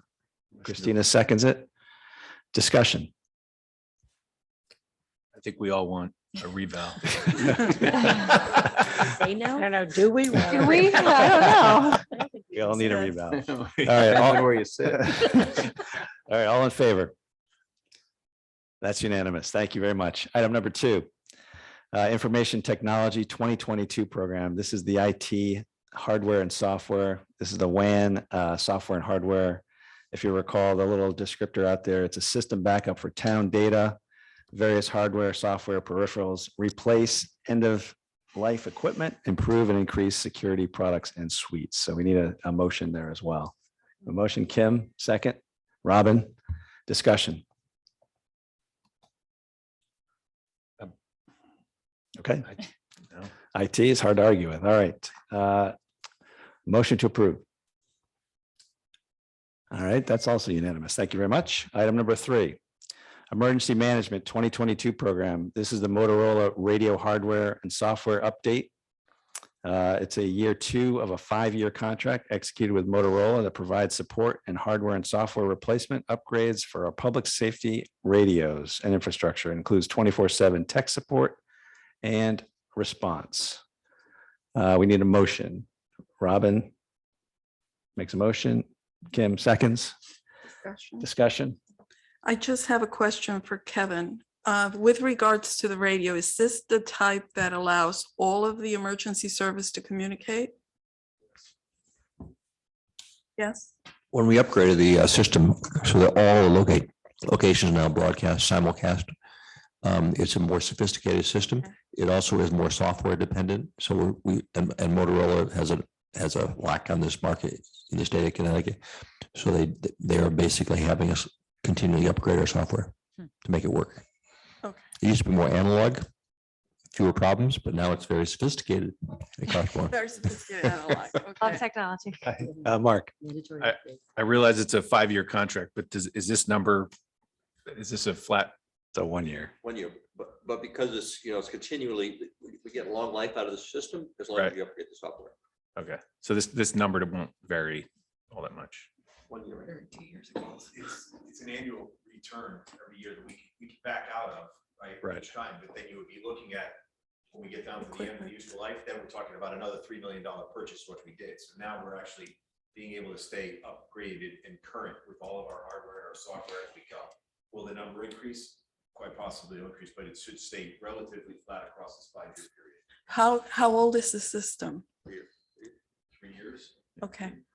Okay. Answer is 3 years old. Rita. This is just more out of curiosity, but it's so sophisticated. Do we have redundancies that are not as sophisticated? I'm just curious. Yeah, we have a system where we can do, so all the services can talk to each other, right? So police, fire, EMS, and DPW can all talk to each other. And then we have what's called the direct link, whereby if our links fall down, we can go truck to truck to truck, right? So you can go inside that system. So you don't have to necessarily work broadcasting from a tower. You can broadcast from truck to vehicle to truck to vehicle. So it's not relying on the digital, on digital, or it's not relying on digital. Okay. Hey, Tiger, I hate to do this to you, but because DPW is coming up, you might as well come up to a mic because, Yeah. And I'm sorry for the delay, but I'm just curious. He's even got his notebook with him. There you go. I'm all good. How are you? Just makes it a lot easier to ask the question. It's All no right, problem. So any other questions on item number 3, the emergency management item? Okay, we have a motion on the floor, motion to approve. That is unanimous. Thank you very much. All right, item number Police Station 2022 program. This is the placeholder for the police station. Its building systems are failing and outdated. Obviously, we know the backstory here. This is basically a placeholder. We've discussed this at length. Obviously, they're not going to spend $17,500,000 tomorrow, but this puts the stake in the ground to get this going. So we need a motion. If Mike were here, we'd move it. But Penny, motion. Mark, second. Discussion. One big stake on the ground. Yeah, it's a big stake in the ground. About time. Yes, amen. All right, Maria, any comments, questions out there? Okay. Christina. I just like to say that I hope this is an exception, and I really don't like voting on something without it being planned and bid out. So I am hoping that this is one exception to the usual process. Yeah, so it's a placeholder, and obviously, as I said before, we're gonna have more meetings on this than you'll ever want as we go through this. So But we'll we've never done this before. well, it's a big placeholder, a capital, and maybe I don't know. Ann, can you just the bond council explanation behind this, if you can remind us again? So you give the approval so we can go forward with the authorization. The authorization will not go in place until we have the scope and everything that we need, which is what Tiger needs the approval for to move forward. So once an approval is given, that gives Tiger the ability to go out and start doing his bids and everything. He can't do that until he has that approval. Then once that's in place, that's the scope, we have where we're going, it gets the authorization. So there's all these steps in place. Once the authorization is in place, it then gives us the ability then and Tiger to move forward with choosing his vendor from his bids, different things, and then move the project forward. Doesn't mean we're spending it on day one. It could take 2 to 3 years to spend the whole amount. But your approval tonight gives the ability to go out and put the bids out there. We can't put a bid out there if we don't know that you're going to approve the authorization, which would be the next step. There's And nothing to put out there No, for so bid. Christine, I completely understand. This is a relatively new way of doing this, and just the timing that we have going into this. And I certainly respect the opinion, and I agree with you that it's sort of faith that we're going to have all the information that we need to make this a binding decision. Tonight, I don't look at it as a binding decision. I look at it more like we know we're doing this, and we want to send the message that we want to all do this. And we want to move forward. As we heard earlier, we've decided the location. Now it's just a matter of renovate or build as new. So, we've started to uncover at least that part of it. Yes, So, but I do want to make the vote based on staying in place. I know it's been said, but I want it on the record. okay. Understood. Well, I think that all of us want it there. So we're all in agreement there. So is she asking for an amendment to this so that there's a binding on it that it stays in place? If I think we've all said that publicly. I agree with Christina. I'm sorry. Okay, I'm sure. taking out of turn if I may speak. I agree with Christina. I would like to have it in writing that it's contingent on being in place. Sure. Okay. She needs to amend it. All right. So then you It's need already to- been decided, but you can certainly amend. So it. the building committee has already decided that it's going to be there. Is that correct?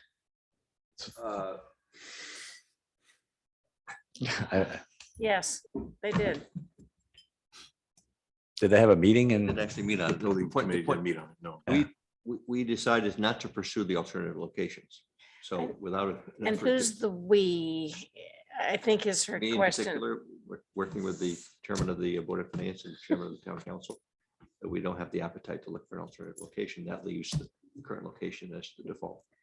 Okay. So there wouldn't be a problem writing it in, right? If that's- Wouldn't be a problem. Would not be a problem. No, we can amend it. No, if everybody's more comfortable, it's a lot of money. So, and it's a big Yes. project. So if everybody's more comfortable, let's do it. I think, yeah. All right. So we will, Entertain an amendment to the motion. wow, look at you, Robert's rules. All right. Hey, that's been around a long time, Roberts. Okay. Why we love her. You have to So- say it's going to remain on the current parcel. You can't say it's going to remain in its current location. Okay, current parcel. We'll use On that the word. site. On the On the, site. yeah, the site would be fine. 'Cause Yeah. If it's, I don't want to get into if we push it back or move it forward or do something that would be in. So let's entertain address. entertain an amendment to the Thank you, motion. And Christina, since you brought it up, let's give you the first crack at the wording. So Was it 156 South Avenue? Is that it? Is that right? It can be Okay. brief. It can be brief too. Huh? So it doesn't have to be one You piece. want me The to be brief? 174 South Avenue, that it remains on 174 South Avenue. Is that the address? Are we sure? Okay. Should we Google it just to make sure? So we're putting up somebody's house right now. We've all got a device. Let's just. Let's just surprise. All right, from Tucker. Okay, there's one. Somebody's sitting out there going, why are they putting a police station at my house? South Avenue. Okay, sorry. I move that the amount of 17,500,000 for the building of the police station located at 174 South Avenue be approved for the design and renovation in addition of the facility. Second. I'll second it. Penny, second. Sure. All right, any further discussion on the amendment? Yep. Oh, there we go, Maria. Tiger, you just said you may, maybe I misheard, push it back or move it forward. What, I'm not sure what that meant. Is the actual building going to stay there and just get renovated? We are looking at a renovate as new, yes, but there is the possibility that you would tear it down and build again. So I just didn't want to limit anything going forward, but the current prospect is to renovate as new. So gut the building and renovate.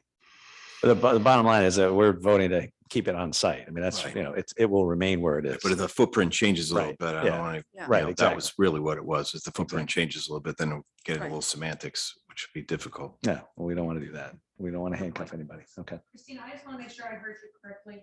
Amend the motion to approve $17,500,000 for the building of the Decatur Police Department located at 174 South Avenue be approved for design, renovation, and what did you say? Renovation. Addition? Design addition, Design, renovation, and addition? yes.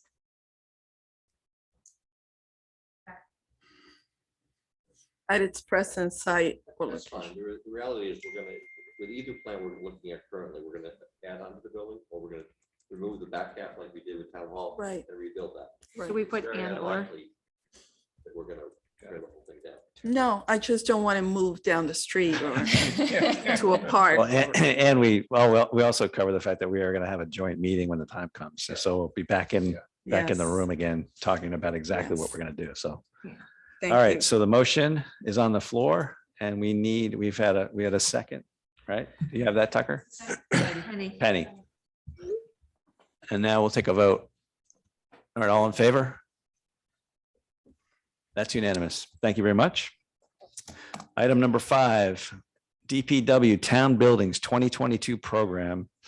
This is the town hall steps, the EMT generator, Parks Garage at Saks, Waveney Park, Waveney Tea House, Nature Center Visitor Center, Schoolhouse Apartments and Daycare, and oil to gas conversions. You've got all the explanations. We've been through this during Tiger's budget. Tiger spent, 3-4 hours at a couple nights here going through this stuff. So I don't know if anybody else has any questions on any of these items. Anybody have anything on that list? I'll move it. Oh, For a oh question. yeah, sorry. Motion, I'll move it. Penny Penny makes the motion, second. Robin, discussion. Christina. The Nature Center Visitor Center, is that the replacement of the roof? One section of the roof. Yeah, we already replaced one section. There's another section that needs to be replaced. Which section is replaced? The over visitor center, the Sturgis room, The Sturgis room? the Sturgis room right over to the old Right, part of the building. not the center of the building. The center right over Dorothy Golden Visitor Center. Okay. From there all the way to the right. Okay. I have a question regarding the prior work that was done there Okay. and the floor being lifted. The floor being lifted, Yes. meaning the floor being removed. No, the flooring that's there that was installed recently that's lifted. No, Are we it was aware the of that? wrong flooring installed because it's a slab on, it's a slab on concrete. It's a concrete slab on ground. And the problem is that the moisture comes through and all the vinyl tile that you put in has lifted. That was their project. That was My understanding is they used the leftover money from the columns that were put in the middle of the room to patch the floor. And then the nature center had to match part of the cost. They matched, yeah, they matched them, yeah. Well, Or they picked out, I don't know anything about it. it's a liability issue if you walk into the space and you see the vinyl lifted. I know nothing about it, first Right. learning about it, so I'll look tomorrow. It's first we've heard about it, so we'll have to give them a call.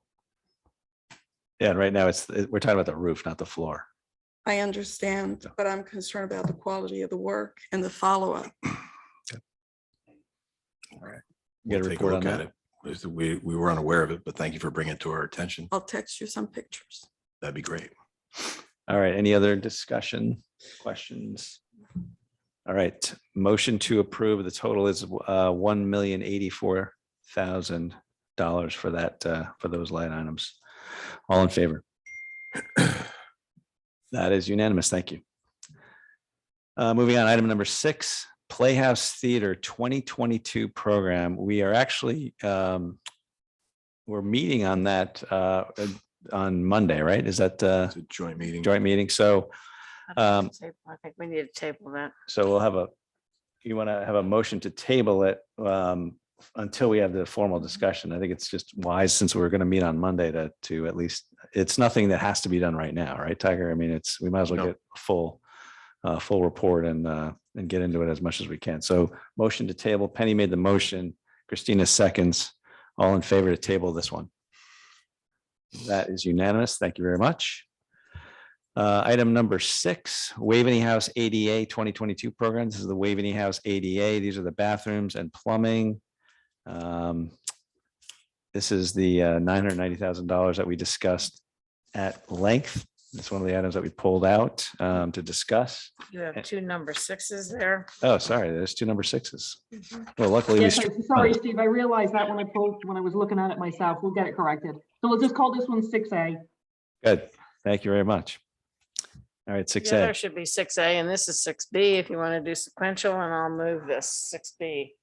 I'm getting really feisty tonight. all You right? are. Sorry about You that. All right. But self-aware. So a motion to move 6B, which is the Waveney House ADA 2022 program, is on the floor from Penny. We need a second. Kim. All right, discussion. Christina. The Waveney House patio that was completed has some serious faults in the completion of the project. My understanding is that the project has been completed. What is being done about the work that was left undone or poorly done? What work was left undone or poorly done? On the perimeter of the patio, there is a ledge that's either limestone or concrete that surrounds the tile work that was done. There were columns put down, steel columns, to support the fire stair. The edging was cracked, removed, or damaged. And water, when it rains, is puddling and filtering underneath the new tile work that was put in there. Okay. On top of which, part of the ramps is falling. The concrete is flaking off. And there are other parts very near to the work that was done on the tile work. The tiles were cracked in the covered porch area that were not replaced or fixed. And it seems silly to do all that work and then turn a blind eye to other sections, small as they may be, to not repair them. So I'm concerned about doing the work and then having to go back there to doing it again. Again, it's an issue of punch listing and walking through the job. And I don't feel comfortable at this point, not only with the design of putting the bathrooms on the second floor, and the fact that the drawings that were done or designed were not done by a licensed architect. The firm was licensed, not the designing architect. And there are too many faults within it that it doesn't raise to the level of what we all expected at the end of the day when Waveney's completed. So for those reasons, I'm voting no. Okay, so Christina, I would suggest, and I think, it would be smart, and I'm happy to do this. I would love to do a walkthrough I don't know that pictures are going to tell the story there. I've That's been fine. to Waveney a bunch of times since the renovations, and I must just be busy trying to get into the meetings that I go to there or something, but I would like to see what you're talking about. So let's arrange a walkthrough and, whenever Tiger and maybe John and Bill have time, I would well, love at least to. one of them, we could walk through there and just, if there are glaring issues, we need to have those contractors back. So. Yes, and If the project is not complete, we still have all the doors on order coming in. We ran out of season last year because of cold, so they didn't go through any punch list yet because we're not completed yet. So now the season's here, we just got word that the door will be here hopefully next month or so. They'll wait 6 months for them. So we're not fully completed, and I'm not aware of any of these issues right Right. now, but we will go check tomorrow. So look. Yeah, I'm happy to go out with you. Penny. Okay, first off, this discussion really is not the purview of the town council. It is an administrative relationship with the department heads. I'm sure the department head appreciates having issues drawn to their attention, but it's not our responsibility to oversee the department head responsibilities. And the motion on the table is for the bathrooms. Correct.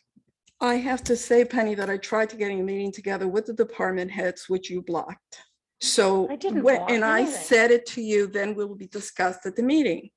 So if you don't want to have the subcommittee meetings, fine, then don't be part of the committee.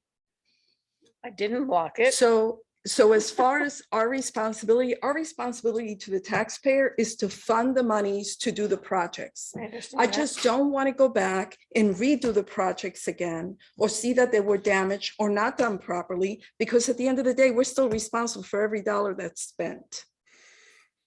I understand that, and I did not block a meeting. You called it on Monday and there was no time to get everybody together, so. All right. So Christina, point Don't do it at the last minute. given and point taken. I mean, I'm happy to walk through there, and I'd like to do that as soon as possible. So we'll get together with these guys and get that done. All right. So motion on the floor, item 6B, it's 990,000. We need a, Can I make a comment? hi, Mike. Can I Mike. also make a comment about, not about the work per se, although that does concern me, especially if there's going to be water damage potentially. I'm wondering if we could walk through, on this walkthrough, also walk through and look at the bathroom design.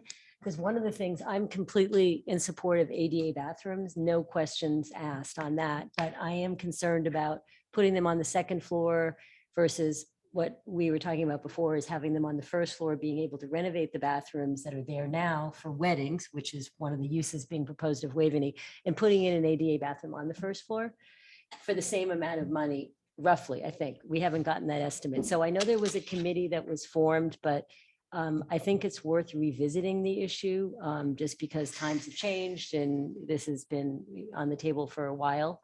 So I don't think there's a necessary rush to it. So I would approve the money, but not for the location on the second floor. Can I address that? We Yes. created an advisory committee to make the building ADA compliant. Okay.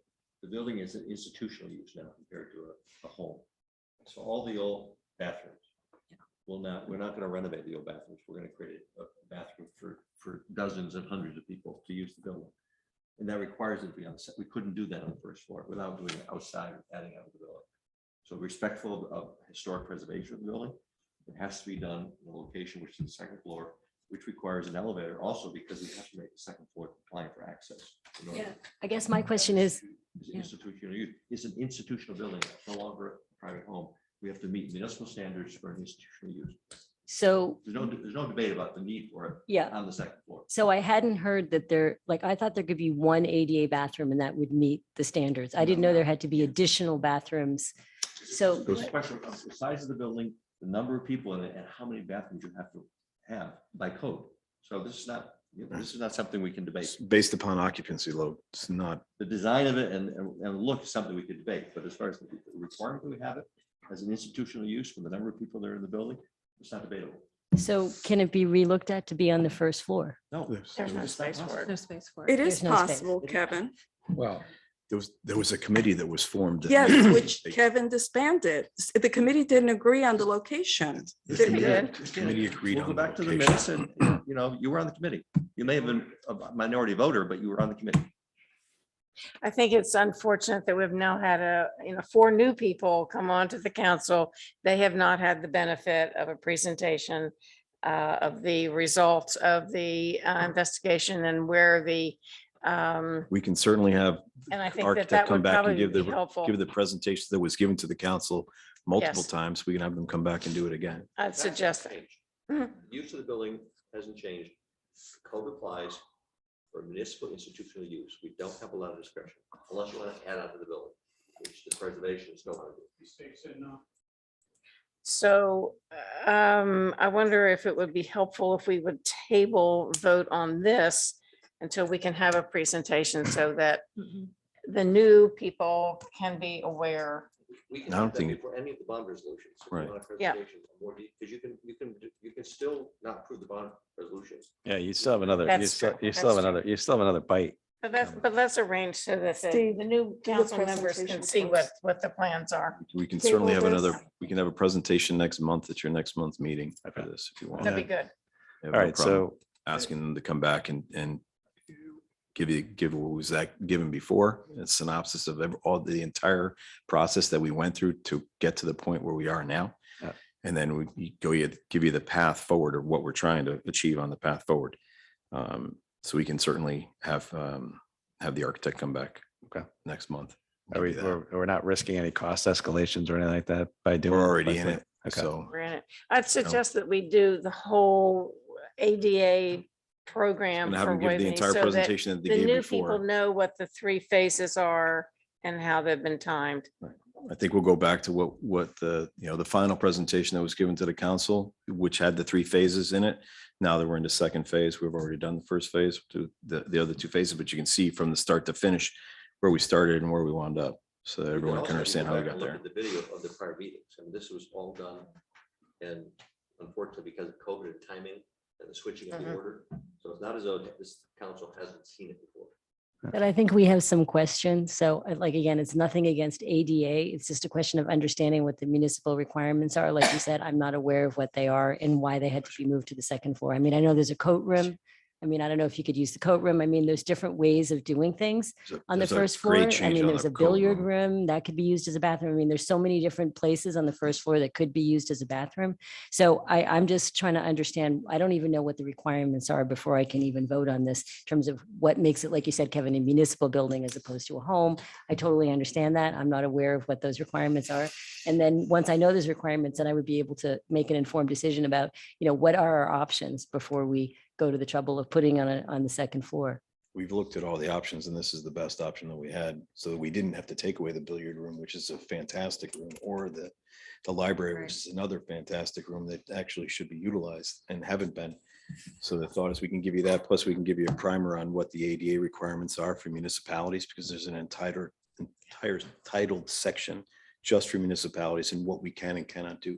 And in the end, money is no option for a municipality. You can claim that as a private citizen or as to if you were a private developer and for certain things, but municipalities are not allowed that pass.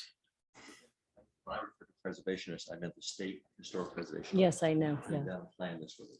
Yeah. So, Yeah, I mean, there's been a lot of work put into this so far, and I get the fact that, we're talking about a third of the council hasn't seen this, and I think it is important to bring everybody up to speed on this, and as long as we're not jeopardizing cost or project, progress, the issue that I have is we're trying to get Waveney back online so that we can start doing the weddings and get some income coming in. So, that's, I appreciate, but we really do need to move this along. So if we have a month to get this going, I don't want to see us prolong it further out. Let's meet, get the presentation, get a, Well, Steve, Yeah. what, if we know we're going to do it, right. why not vote on it tonight anyway? Because we know it's going to get done. We know it has to get done. So I don't know why we would not vote on the money allocation for the project that will get done regardless. Does that make sense? Why don't you take a look first at what is being proposed and then move to? I know what's being proposed. I've looked at it. I'm very aware of what's being proposed, and I understand that we're sort of limited by what's required and what's bid, I mean, There would be nothing wrong with pulling this item out as you are gonna do with the. with the playhouse. Playhouse. Okay. That's fine. okay, fine. I just wanted to say if we're gonna do it, we might as well put Got on it. either way. Okay. All right, so then we need a motion to table it. Penny? Sorry, I just wanted to make sure. No, I get it. I actually would rather vote on Okay. it. Christina, I move that we table this until next meeting. Which we did before. That's right. We have a Oh, you motion on made- the table to vote for it. That's all I'm saying. Yeah, I We're get gonna do it for one. so we have to vote that down? Yes, we have Or to vote vote it out. on it. And Oh, okay. All right. So there's a motion on the floor to approve the $990,000 tonight. Those in favor? That's Hillary, Robin, Tom, Penny, Mark, and those opposed. Rita, Christina, Maria, Mike, and myself. So we'll move. Oh, and Kim. So we'll, I guess we'll move it to take a look at it next month. It doesn't, that kills the motion. Now we got to do it again. Sorry. I'm jumping a gun. All right. Now we need a new motion to postpone. Yes. I'm looking at you because you're the Robert's Rules guru. All right, so motion to postpone item 6B until May 15th, Tucker? May 18th. Christina makes the motion. Kim seconds. All in favor? That carries one. That's Rita, Christina, myself. All right.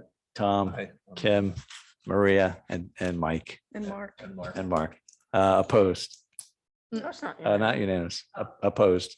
Was Hillary, Yep. Robin, and Penny. Okay. Good to stick with your guns. Does Tucker know that Mike's on? Yeah, you've got Mike too, right? Mike Morrow's out there? Okay, good. All right, moving on. Steve, can I just ask a quick question? Absolutely. When we go over the plan for the bathrooms, would it make sense to talk about the elevator as well? To sort of get the whole full picture? The presentation's going to give, Yeah. presentation's going to give you soup to nuts as to what the program was, the 3 phases. We've already completed the first phase, which was access into and around the first floor. And then the second phase is bathroom, third phase is elevators, depending on how you slice it. But we'll give you the entire, what was decided from the building committee and what the entire plan set entailed. And is it cheaper, or is there an economic benefit to approving the elevator funds? Or is that not even possible if the work's not started in this year? How does that work? I mean, it seems like borrowing money will only get more expensive. Is that something we should think about? That's correct. Board of Finance. Right. Kevin, And the Board of first, right? Finance did start to consider that, but yes, we do run the risk that there'll be a cost increase for the materials or for the elevator itself. And then packaging them together, if we had packaged them all together in one unit at the time of original bid, there was $160,000 savings. That was not palatable to the council, so we broke it into phases. But if we went back and said we were going to do phase 2 and 3 now, revised phase 2 and 3 now combined, I'm certain that there would probably be a cost savings just alone on time and and then bonding costs probably as well. Ann could speak to that better, but I would imagine the cost of money is just going to increase over time for the next several years. Yeah, so maybe have 2 options with option 1 and option 2 with savings. If we do move We can do phase that. 3 up. Does not have to go back through the process again. That would have to, Yeah. we would have to go back and start with this, probably the selectmen and come to the council, at the Board of Finance to go to the council. Yeah. Okay. That, but we can certainly revisit it with the contractor and see what that would entail and what the cost savings or timing would be. I think that makes sense. I mean, it seems if we rip it into the building, something about I'd be that. down for that. Yeah. It kind of seems silly to have ADA compliant bathrooms without a way to get there. Yeah. Well, Tom? it's like No, you I- say, it was a cart and the horse, right? You put the elevators up and then put the elevator in, and then get the Agreed. bathrooms, you put the bathrooms in and with the elevator, right? So. it's No, kind I of agree. 6 one I of mean, if dozen you're going to other. break it up, the way you've done it is right, but there is some illogic to having ADA compliant, the ADA compliant bathrooms on a floor that handicapped people can't reach yet for a Making year. handicapped people go up the stairs, or I'm sorry, go upstairs is a little odd for me to think about too. So I'd like to know why. Yeah, I'd like to understand. We can do it all at once and save a little dough. And That was the original intention, and then it was decided because of cost to separate them. And It's a and when you tale of two separate them, councils. there's no real way to separate them. What? The tale of two councils. There it is. Hindsight's 2020. You're just thanking me. Well, Shove it in, shove it in, shove it in. See, sometimes it pays to just do things. Can't do it without the Instead of money, kicking Mark, it down the road. unfortunately. Yeah. Yes. Save money because we aren't. Okay, so he has a All right. task. As a task. Okay. Homework. So let's move on. So next item up is 7, which is the DPW Administration Engineering 2022 program. It's the pavement management program, sidewalk improvements, pavement preservation, drainage, the electric vehicles and land use departments, bridges, engineering and construction.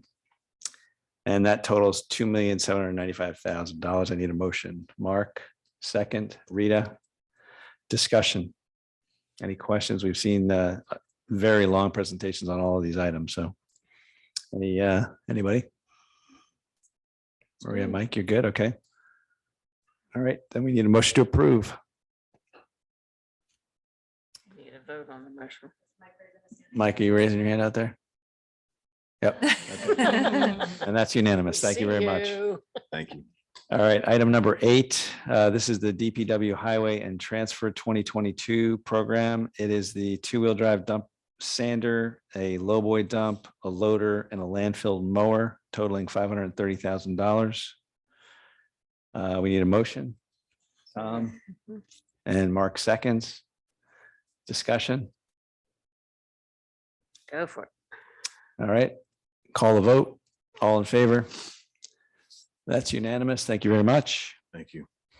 Item number 9, DPW Park 2022 program. This is the field improvements, irrigation upgrades, rebuild the clay tennis courts, bleacher repairs, Bristow Bird Sanctuary, Mead Park Tennis Court lighting, New Canaan Athletic Foundation Master Plan, Waveney Park Conservancy Master Plan, the vehicle with accessories, 72-inch mower, and the athletic field mower totaling $1,537,500. Need a motion. That's Robin. And a second. Hillary. Discussion. Christina. Tiger, could you tell me, the New York Athletic Foundation Master Plan, did that not include the field improvements or the bleacher repairs or any of that work? Is it being done where is the other work being done? The Athletic Foundation Master Plan? Is Yeah. that what you're asking? No, that I know it's at Waveney Park. Right. So I'm sorry, I misunderstood The the question. bleachers, where are they? Throughout all of our parks. All the parks. Correct. And the field improvements? Same. This field improvements is a standard that we've been doing for, I don't even know, 5-10 years at least.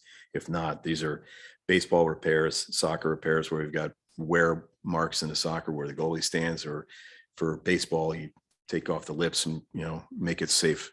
But is that not part of the Athletic Foundation Master Plan? No, the Athletic Foundation Master Plan is for capital improvements in and around the athletic fields of Waveney, including Dunning Stadium, things that they're going to raise monies for. Right now, their thought is, their first plan is to do a renovation to the stadium itself, the press box, the concession stands, the bathrooms, and then try to make it accessible from both the stadium and the water tower turf field, so that they can make it much more of a larger venue, so that the thought is you can do larger tournaments, you can do other things like that, and then people can then get into the facility from both sides, so you can access concessions from both sides, the bathrooms from both sides. Okay. That's the Athletic Foundation's next phase, if you will. Mhm. That's what they're gearing towards, and this is the town's contribution towards that. Okay. That project is about $2.5 million at present, so Okay. this is our contribution towards that effort. Got it. Thank you. You're welcome. Yeah, I mean, I'm very proud of the fact that we're planning ahead like this with the New Canaan Athletic Foundation and Waveney Park Conservancy. It's a great idea that we're seeding those two groups and the important work they're doing. So this is all tax dollars that are going to come back to the residents in a big way. So this is very forward thinking, very smart. So I'm going to definitely support this. All right. So any other discussion? All right, we'll call the vote. All in favor? That is unanimous. Thank you very much. Thank you. Let's see. Item number 10. That is the Waveney Park Playground. And man, oh man, have we talked about this. All right, so Waveney Park Playground updates, replace the current adult use of fitness program. It's outdated and unsafe at Waveney Park. It's $455,000. Need a motion.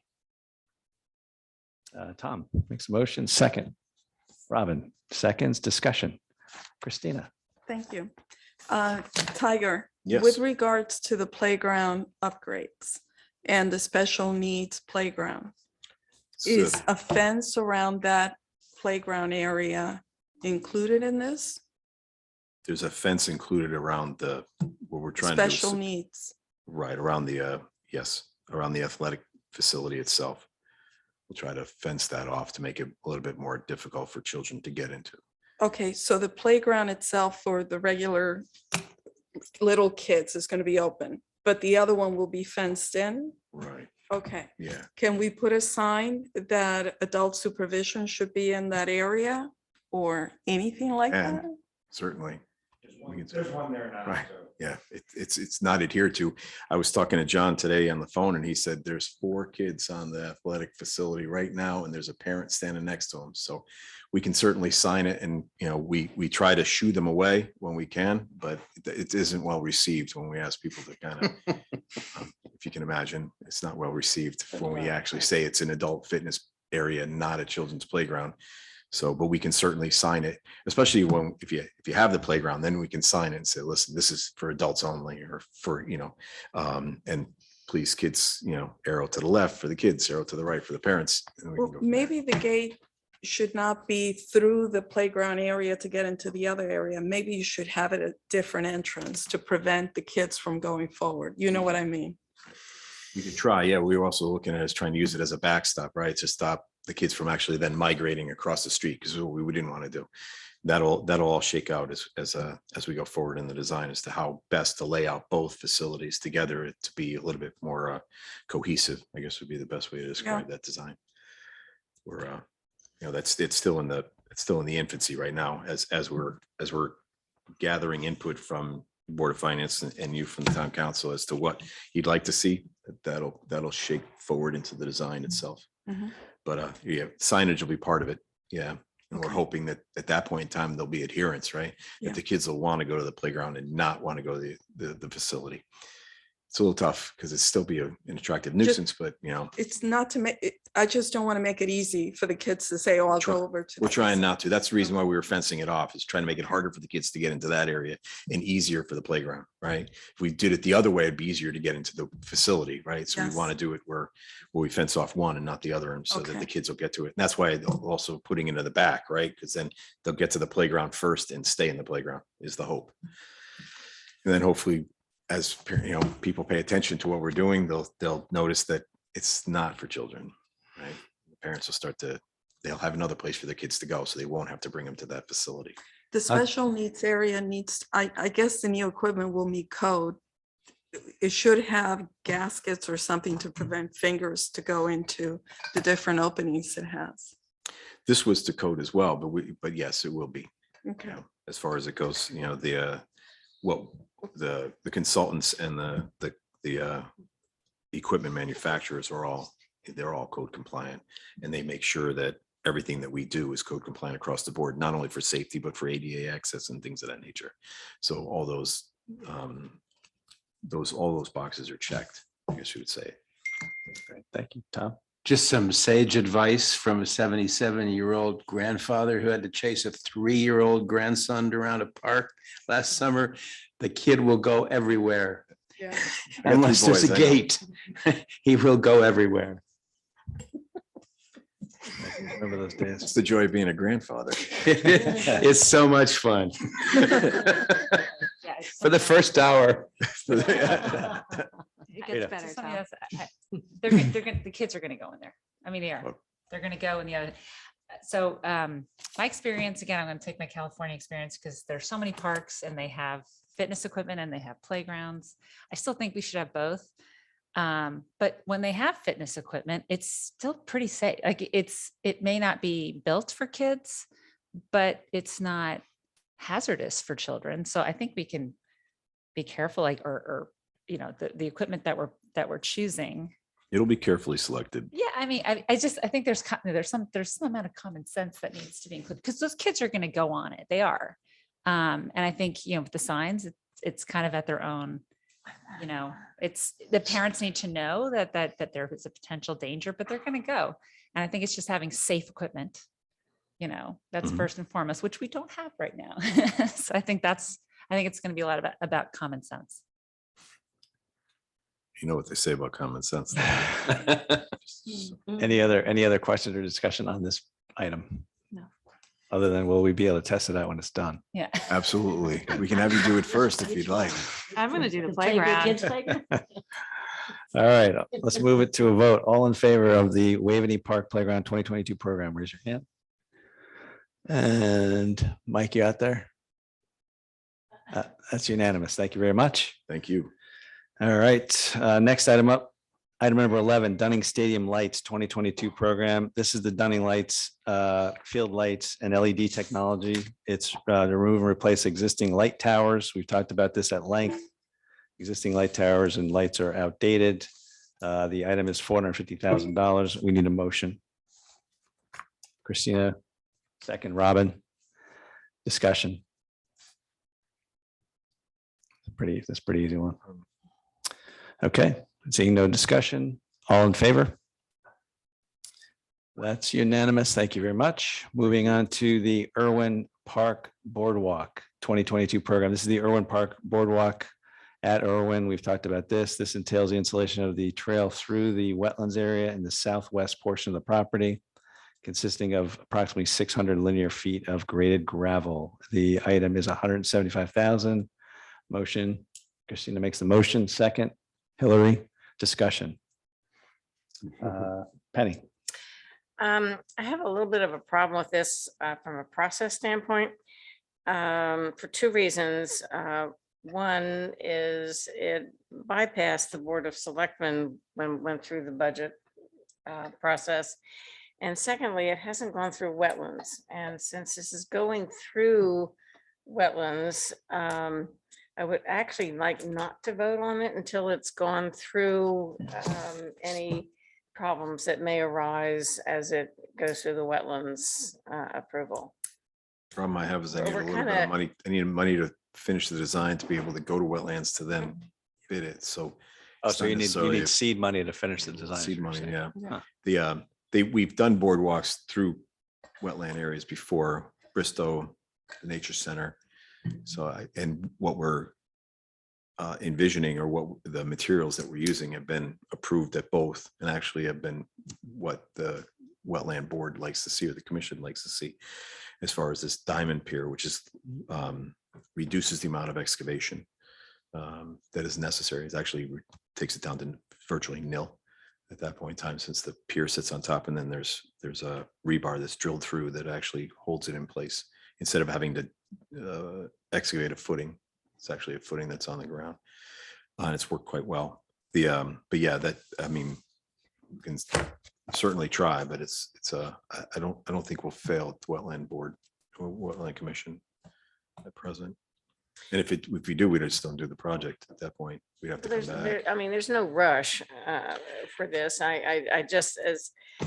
I'm just going to be a little stickler on process. I mean, we're trying to establish processes, and I would like us to follow processes.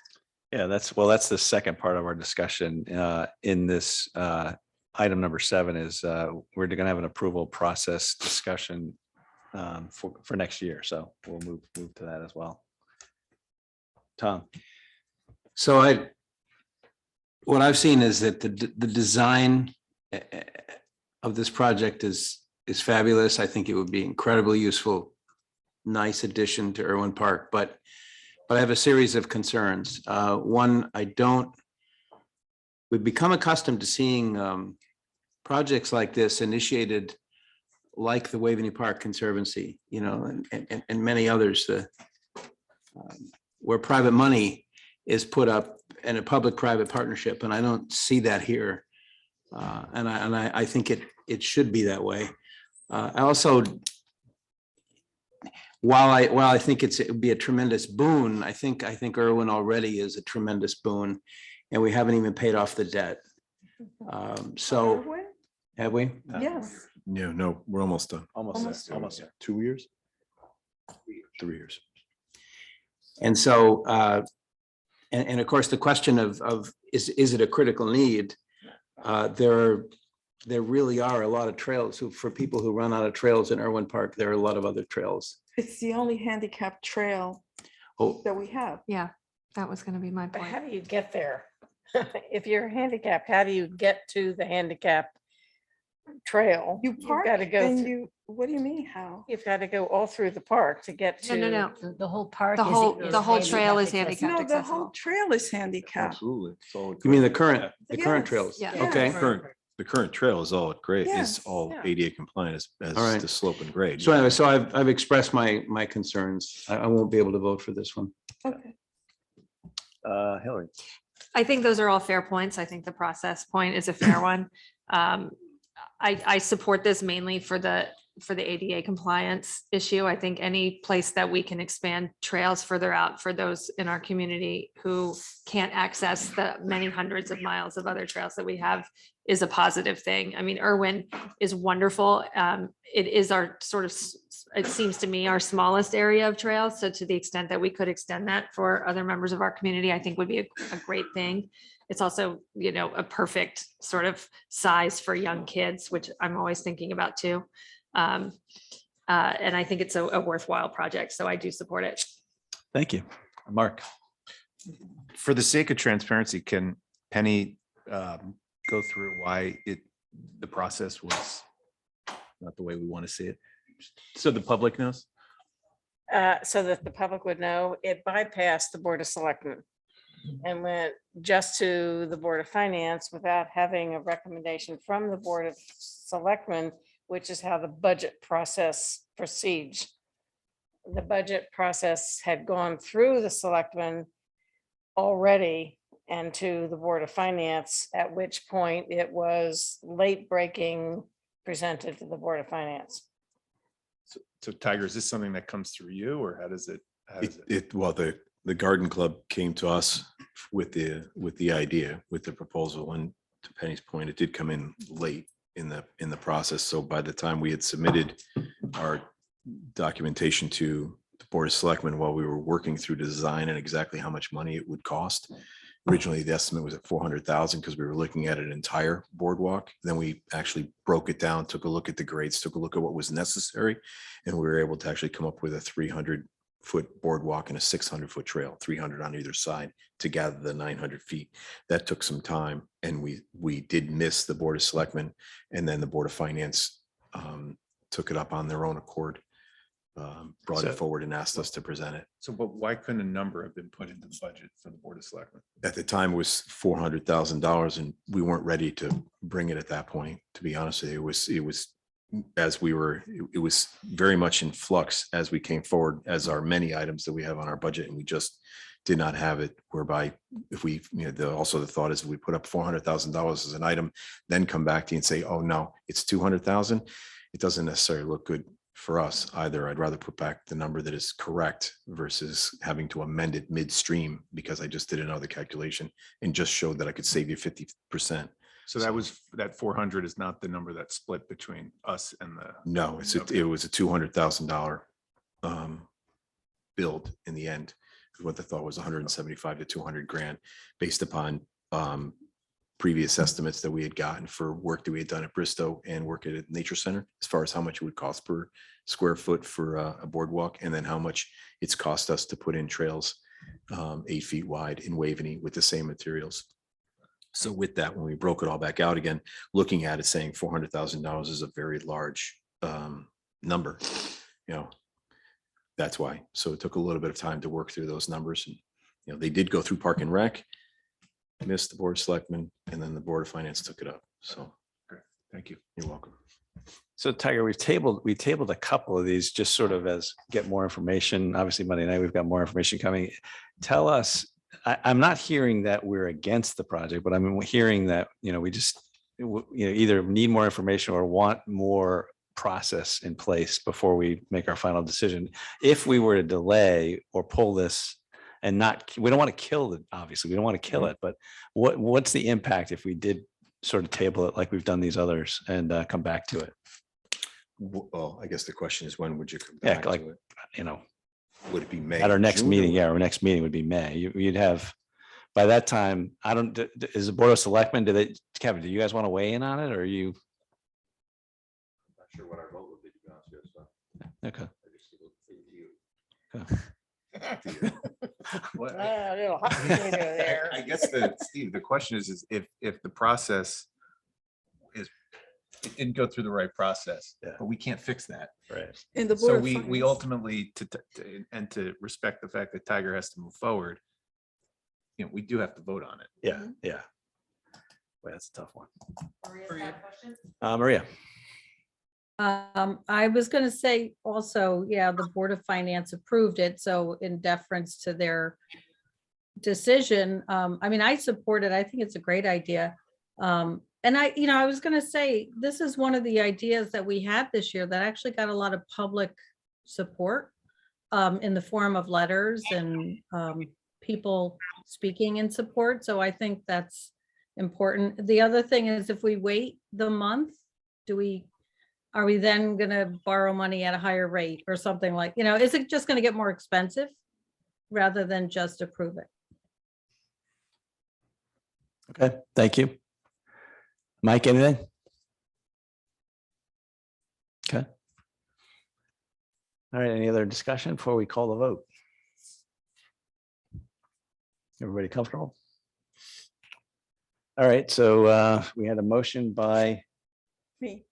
Christina, and then the second again was Robin. Hillary, okay. What was it, Robin? That was me. I'm losing track. Okay. All right, all in favor?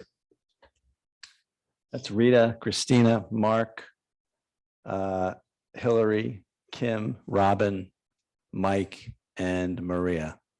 And opposed, the old guard, Tom, Penny, and myself by process. So it passes.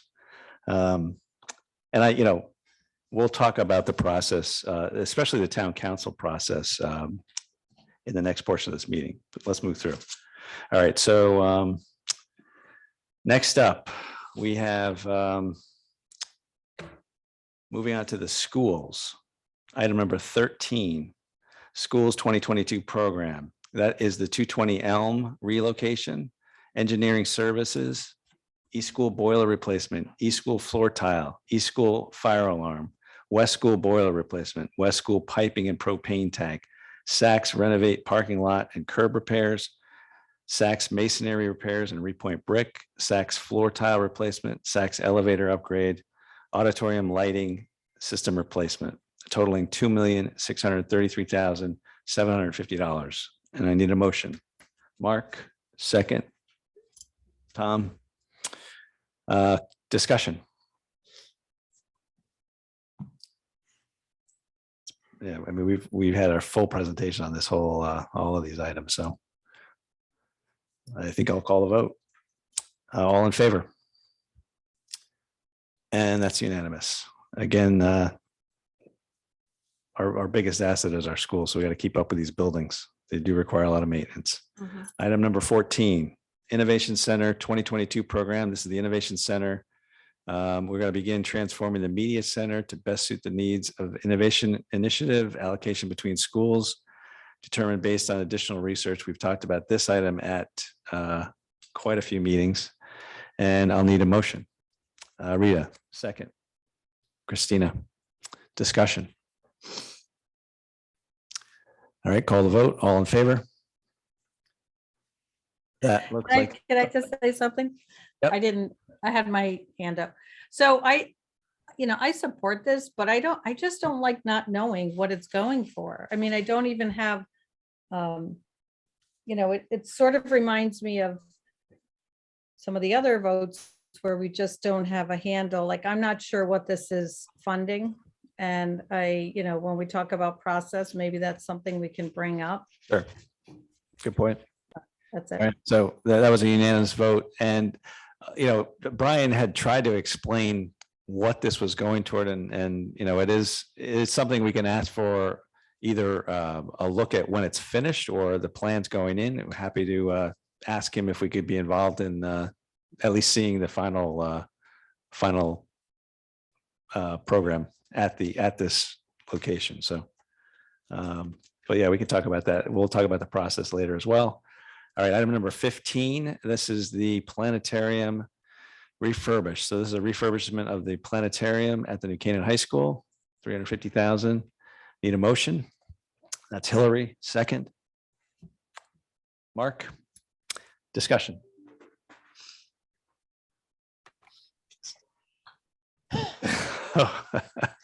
Okay, Penny. I you have am the not a floor. naysayer on this. Oh, Okay, okay. all I want to just say is that I find it puzzling for someone who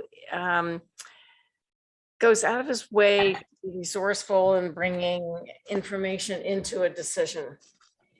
That yet, this is now year 3, we've been talking about a planetarium, and the superintendent of schools has yet to reach out to the Stanford Museum to find out what they are going to be doing there.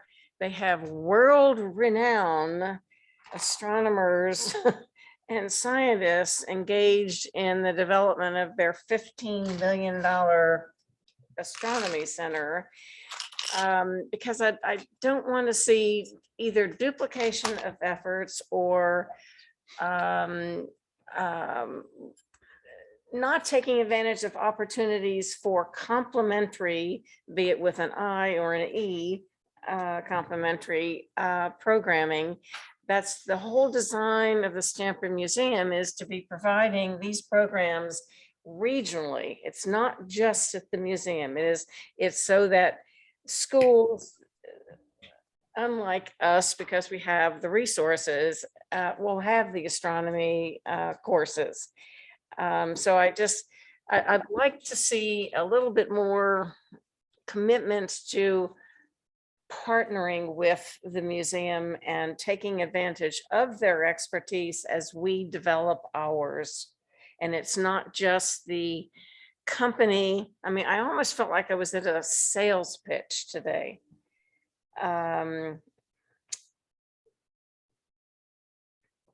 I mean, I will vote for it, but I just really am encouraging the superintendent of schools to reach out and partner with Stanford so that we can take advantage of all the wonderful things that they are developing that we will have access to. Good points. Rita.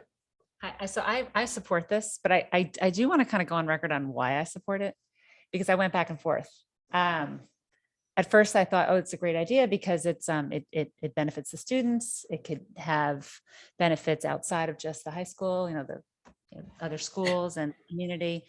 And it would be kind of a cherry on top when people were looking for, where should I go? What, town should I live in? Oh, the schools are great in New Canaan and has the planetarium. I thought it was going to benefit the allure. So for those reasons, I think it's a good reason to fund it.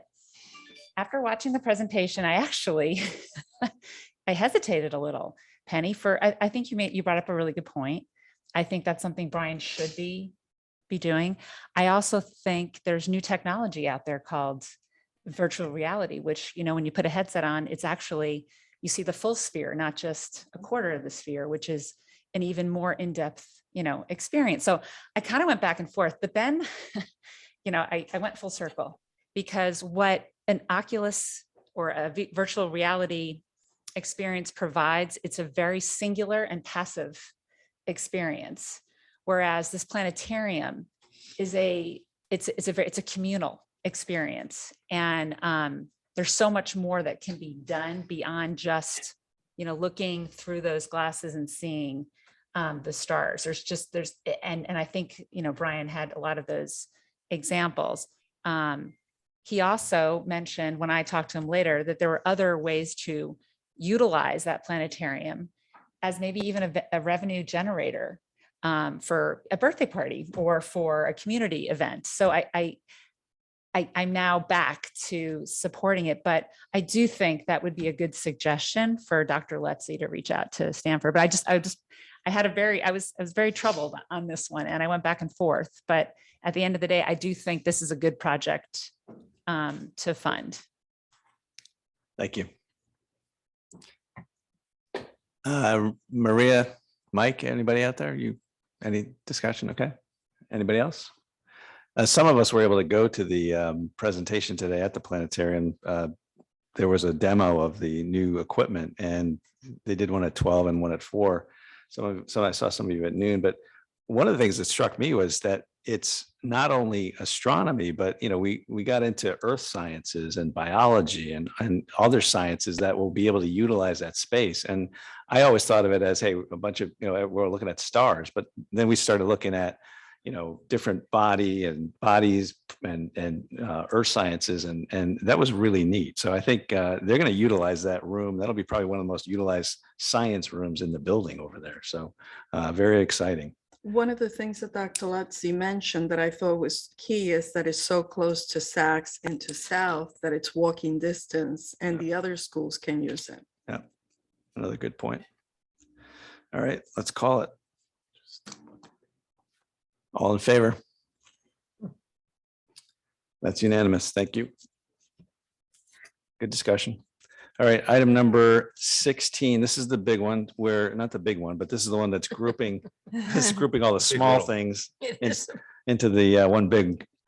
So this is bond premium usage, health department. Vehicles falls under this, replacement of the Crown Vic that we talked about, town hall annex, boiler, Waveney Park lampposts, nature center herb bid shed, the nature center house repairs, roof replacement at the Rock House, Irwin Park barn, fire alarm upgrade project at town buildings, sorry. Then we have under public works, cameras, security measures, electric vehicle charging stations, lamppost installations, guide rail signage and striping, energy saving initiative master plan. Under public works infrastructure, we've got exterior wall restruction, fence backstop replacement, Waveney Trail reconstruction, Waveney athletic field fencing, and Dunning Stadium. And so all that falls under that 50,000 and under category, and I need a motion. There's Steve, more. there's The second page. Hold the page. other Holy page. smokes, I'm gonna read all that too. All right, here we go.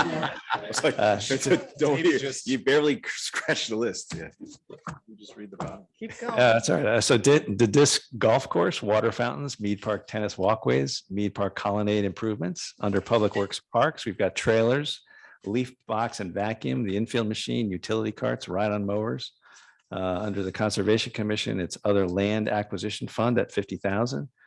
Under fire, the SCBA air bottles, tri-band radio edition, personal protective equipment, radio replacement, fire hose replacement, equipment and tools, water supply improvement. Under highway, there is the equipment refurbishing, patching hot box, Board of Ed, energy conservation, energy services, and then Saks, we have the bathroom partitions. And finally, under SPED, maintenance on vehicle replacement, and then 3 SPED vehicles. There's a WC van and then 2 other replacement vehicles under SPED.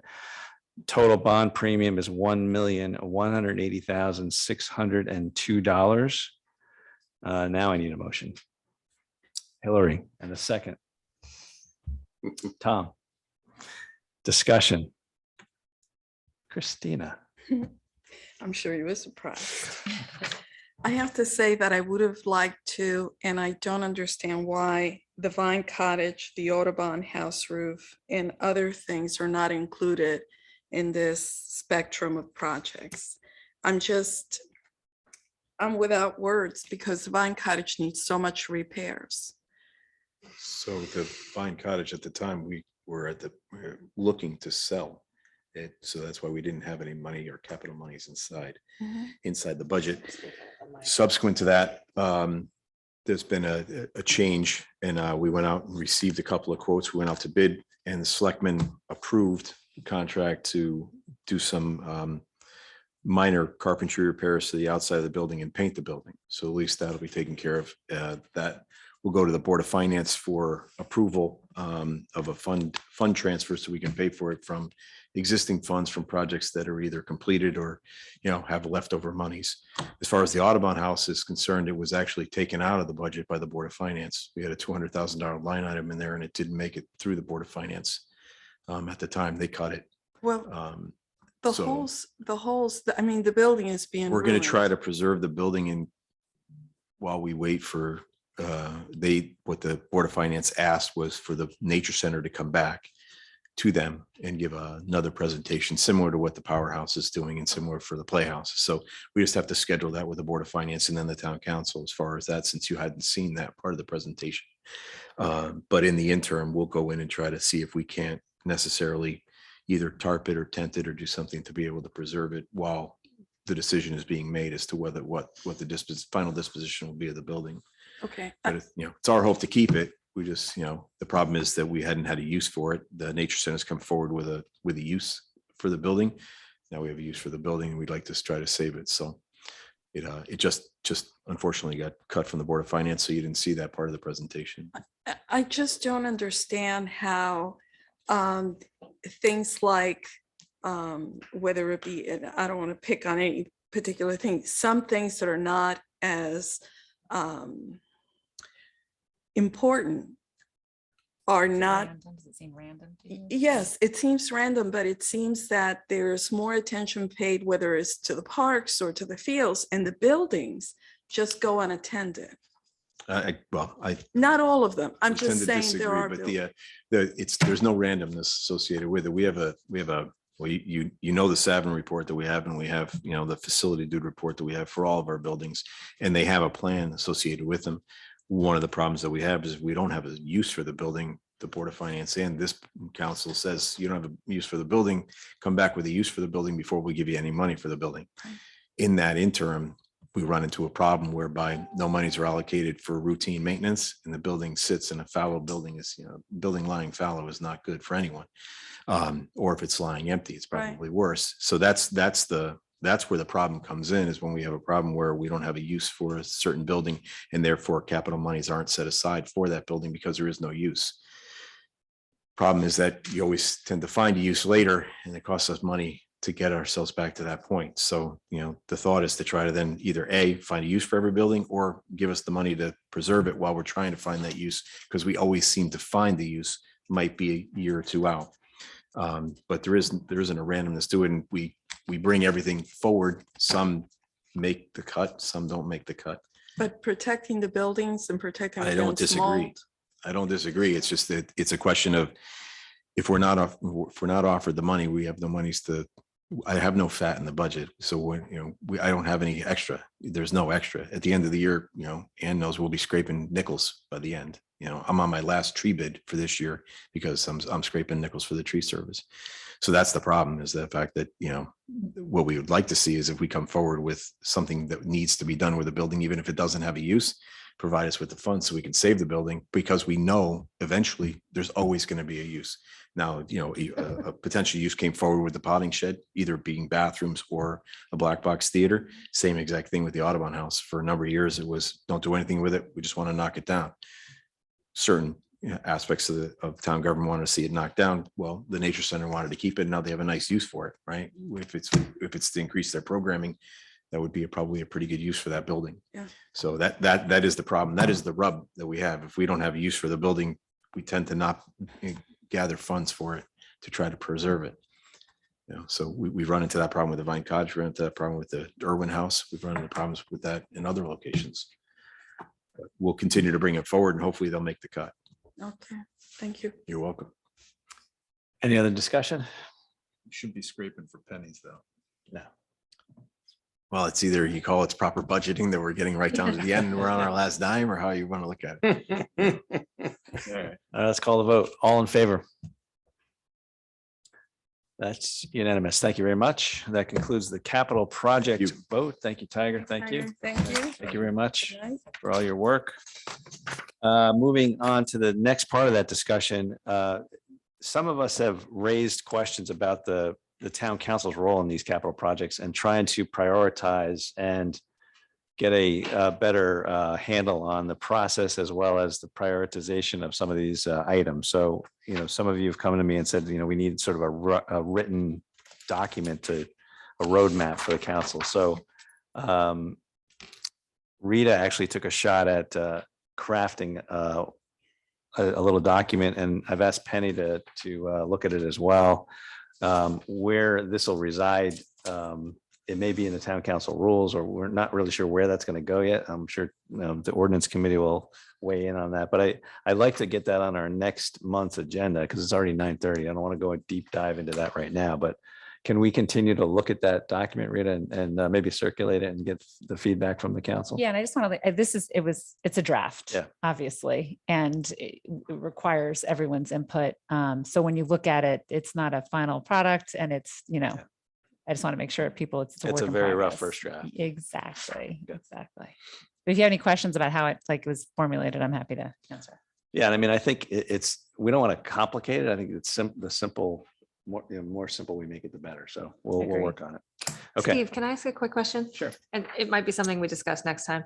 Is there any thought, or who decides the threshold at which, or where was it decided the threshold at which we bond projects or it comes out of tax supported capital? Because I'm hearing, and I've heard from Mike, and I've heard from a lot of people that, about our debt per capita. We hear that all the time, right? And so instead of cutting projects, maybe one of the things we do is take out less debt to fund projects. And we have a very healthy general fund. So how is it decided at what the threshold is for bonding projects versus paying for it from tax supported capital? Is that something that is set in stone? Is it from practice and tradition, or is it something that's in our charter that this is where, is that threshold something that we can modify or consider modifying so that we're not bonding every project over $50,000. We can use some more tax supported capital to fund some projects instead of bonding it out, especially as it gets more expensive to bond. I'm not going to take full credit for this idea. This has been discussed. But I think that that's something, I don't know if that's something town council considers. I don't know if that's an idea for Board of Finance to consider, but I think it's something that needs to be considered going forward.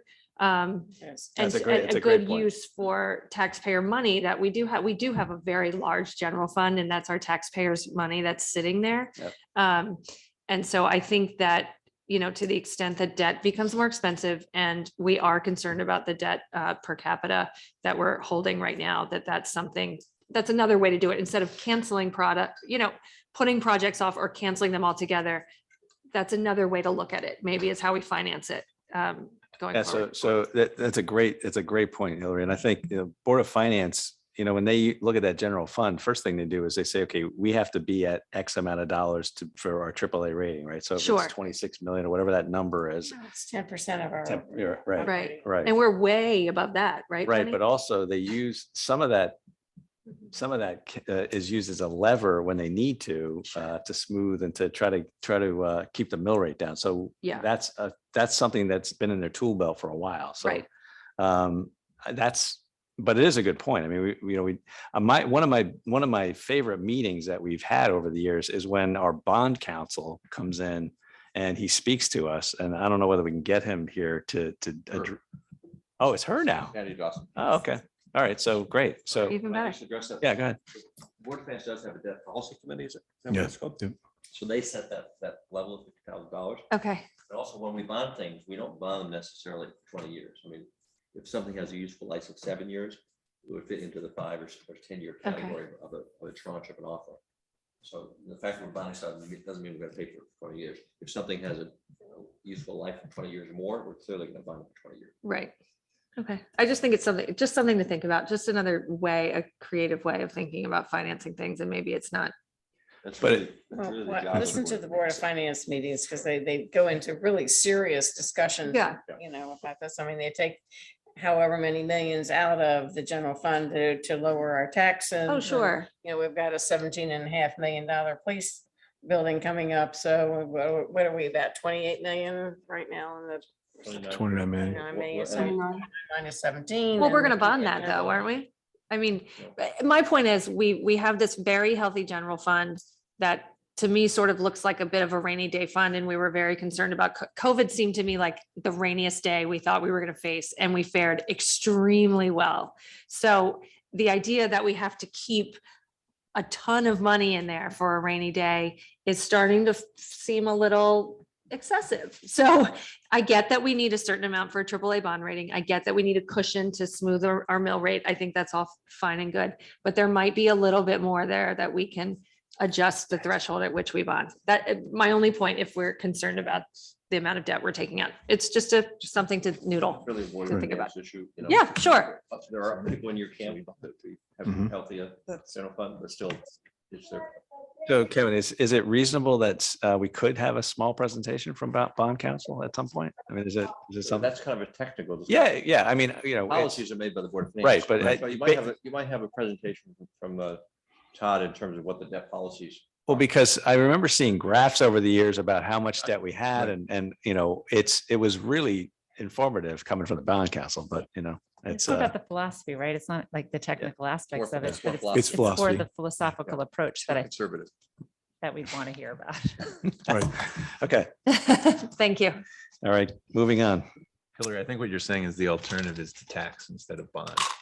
So, Or unfortunately, spend the tax money that we've already gotten to some right, extent. which then gives you a circular argument back to the general. Yeah, I mean, I would be curious to know how much after the end of, let's see, this is my first year on town council. Let's see if there's anything left over that goes into how much goes into the general fund each year? You know, how much is left over from budget season? Is there a certain amount that's left over? It's an interesting question. I'll see what happens at the end of this. meeting. One thing should be said in fairness to the Board of Finance, you know, a couple of years ago, they were threatening to bring down the unfunded retirement debt for the debt Teachers.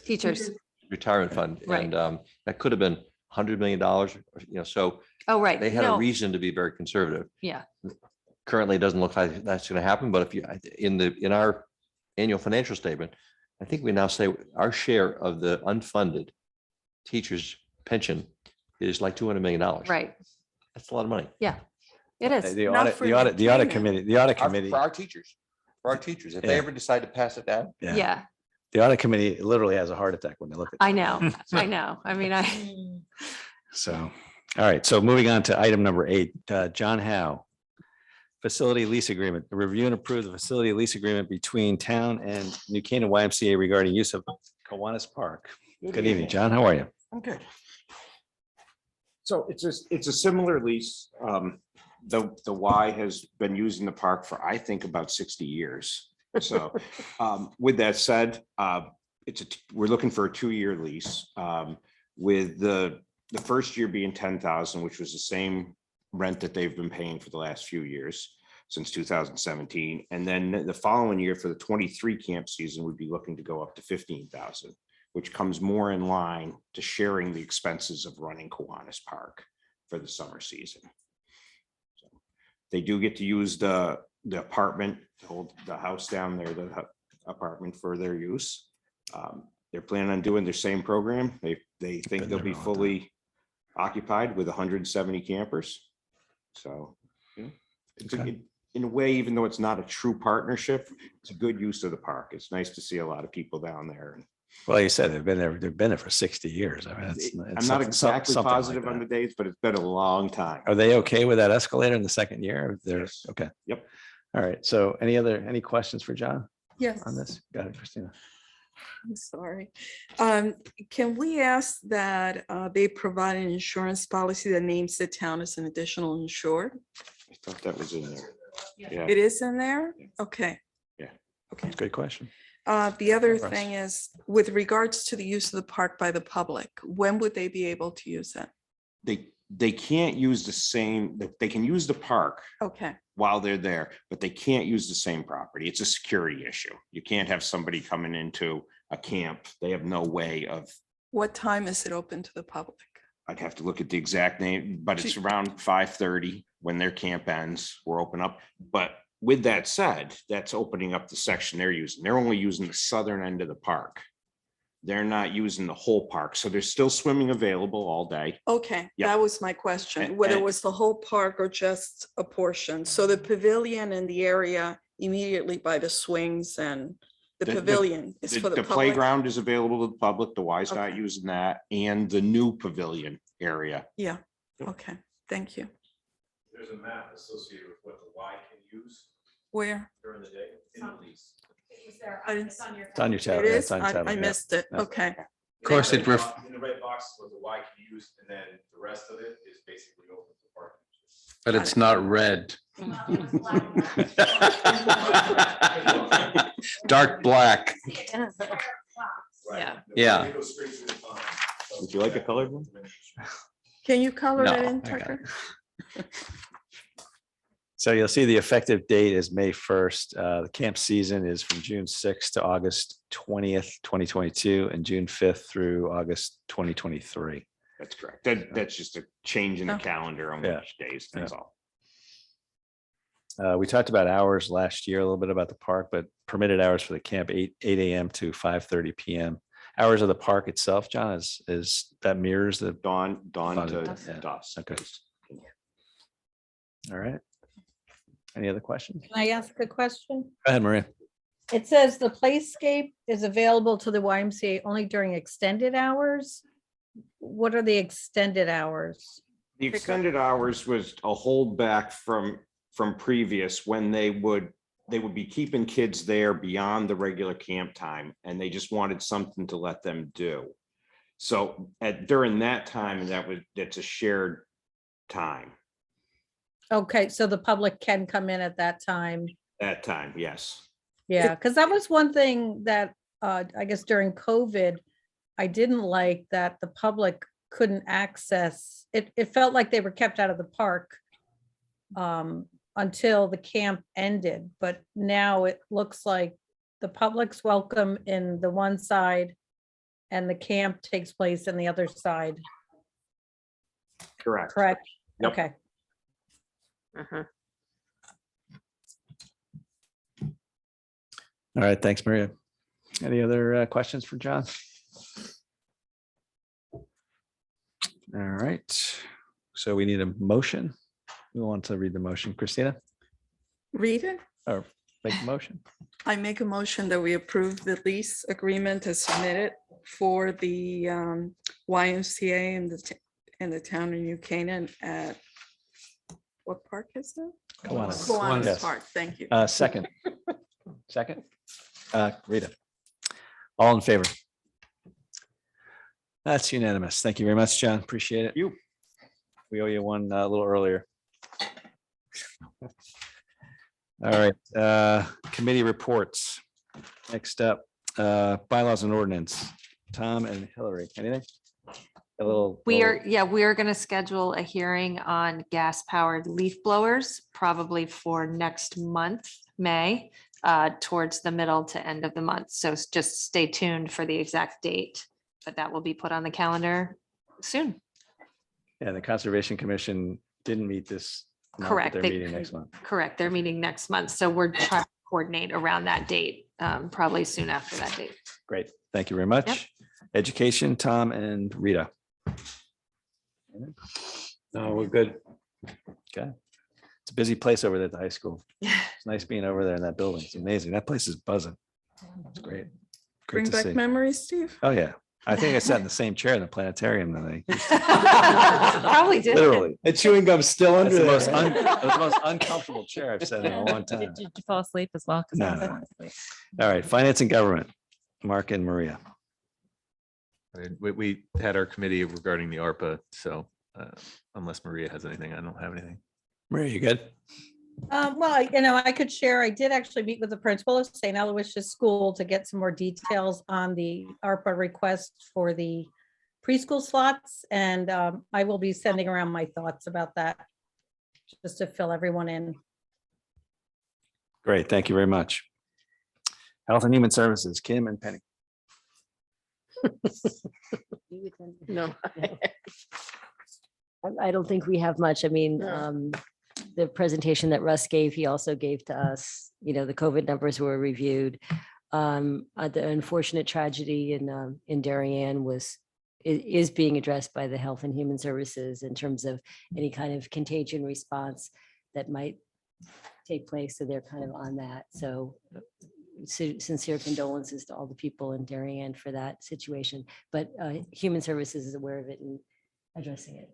Thank you. All right, infrastructure and utilities, Christina and Penny. I don't have anything. Okay. Nothing. Okay, good. Land use, recreation, conservation, Robin and Robin.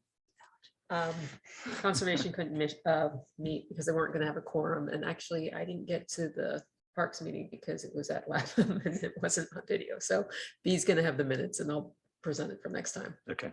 Combined. Public safety, Rita, Mike, anything? I don't have anything tonight. Okay, thanks. New Canaan Library Project Legacy Building Update. Mark, you want to say anything about that? Put on another hat. Boy, we're playing a good game of hot potato tonight, aren't we? Yeah, so All of I us. mean, so- I think as you can see, and saw in the paper, the last beam went in, so the progress is moving along and the weather's cooperating. In terms of the legacy building, obviously Steve and Lisa presented to the Board of Finance last week. I was yeah, so away. I wasn't, well, actually wasn't, I was there, but I didn't present. So Yeah, it right. was, Steve did present, Lisa and Bob Butman were there from the library board. They presented the progress of the project, and Mark and I, as well as Chris Labrie and Neil Bunnick, are on this subcommittee for the building, and every Monday morning at 9:30 we have an hour-long meeting, and we've mentioned this before, but it really, they button this thing down to where they're going through each line item, and they really go into detail about how that project is moving along, and you've all seen it coming out of the ground. It's pretty amazing what they're doing over there. The legacy side of the project, Lisa is trying to get ahead of and the board is trying to get ahead of the curve here by getting the funding in place to get the plans in place so that the legacy building can be properly moved and in place so that the second and third phases of the project can continue and nobody gets idled on the job. So that's sort of the next step. It's now the request is heading and the presentation is heading to the Board of Selectmen, and it'll come back through the Board of Finance and back to us. So that's where we are on the legacy stuff. So that's all I have there. Anybody else have anything? It's 10 of 10. So we'll try to wrap this up. Obviously, we've got some stuff in town going on. The Mayfair's coming up, so make sure everybody knows about that. We also have the meeting on Monday, joint meeting, April 25th. Want to make sure everybody knows about that. We're all going to be here, I hope. This Monday? Yeah, Monday, the 25th is our joint meeting on the town players are going to present. So it's Monday night here at Tucker. Is it 7? Oh, Tucker's not there. I think Yeah, it's it's 7 o'clock. So if and you the theater in the theater, so both theaters is a little confusing. We got double theaters. So we have I got Oh, I was confused about that. Okay, so we're doing Powerhouse and and Playhouse. Playhouse. Yeah, Got it. it's an arts evening. All right, great. An evening at the theater. Culture. Yeah. So make sure we make that. Have a little red carpet. Yeah, 7 o'clock. 7 o'clock. Is Luke and what's his name coming in for another presentation? For the Playhouse? I think that's on. I Is think Camilla that's. gonna make a? Oh, Birthday come to on. you. Happy Birthday to you. We're not doing this live. Happy birthday, dear Steve. Happy birthday to you. Oh, boy. Thank you very much, guys. Folks, then none of us can have a piece. You're just Okay. gonna have to like wave it out. Is that or the new something. code? The new code? Thank you. Thank you very much. Happy birthday. It's my Just kidding. 60th year in New Canaan, so I couldn't think of a better place to live, work, and play. So thank you all very much. Appreciate it. And that's it. That's motion to adjourn. All right, all in favor? That's unanimous. Mike and Ann and Maria, we're going to send you a piece of cake. So Sounds good. Take thank care. you. Happy birthday. Night. good night. Thank you very much. Tucker's gonna want to know who moved, who did the motion. I don't think we can pick someone. Yeah.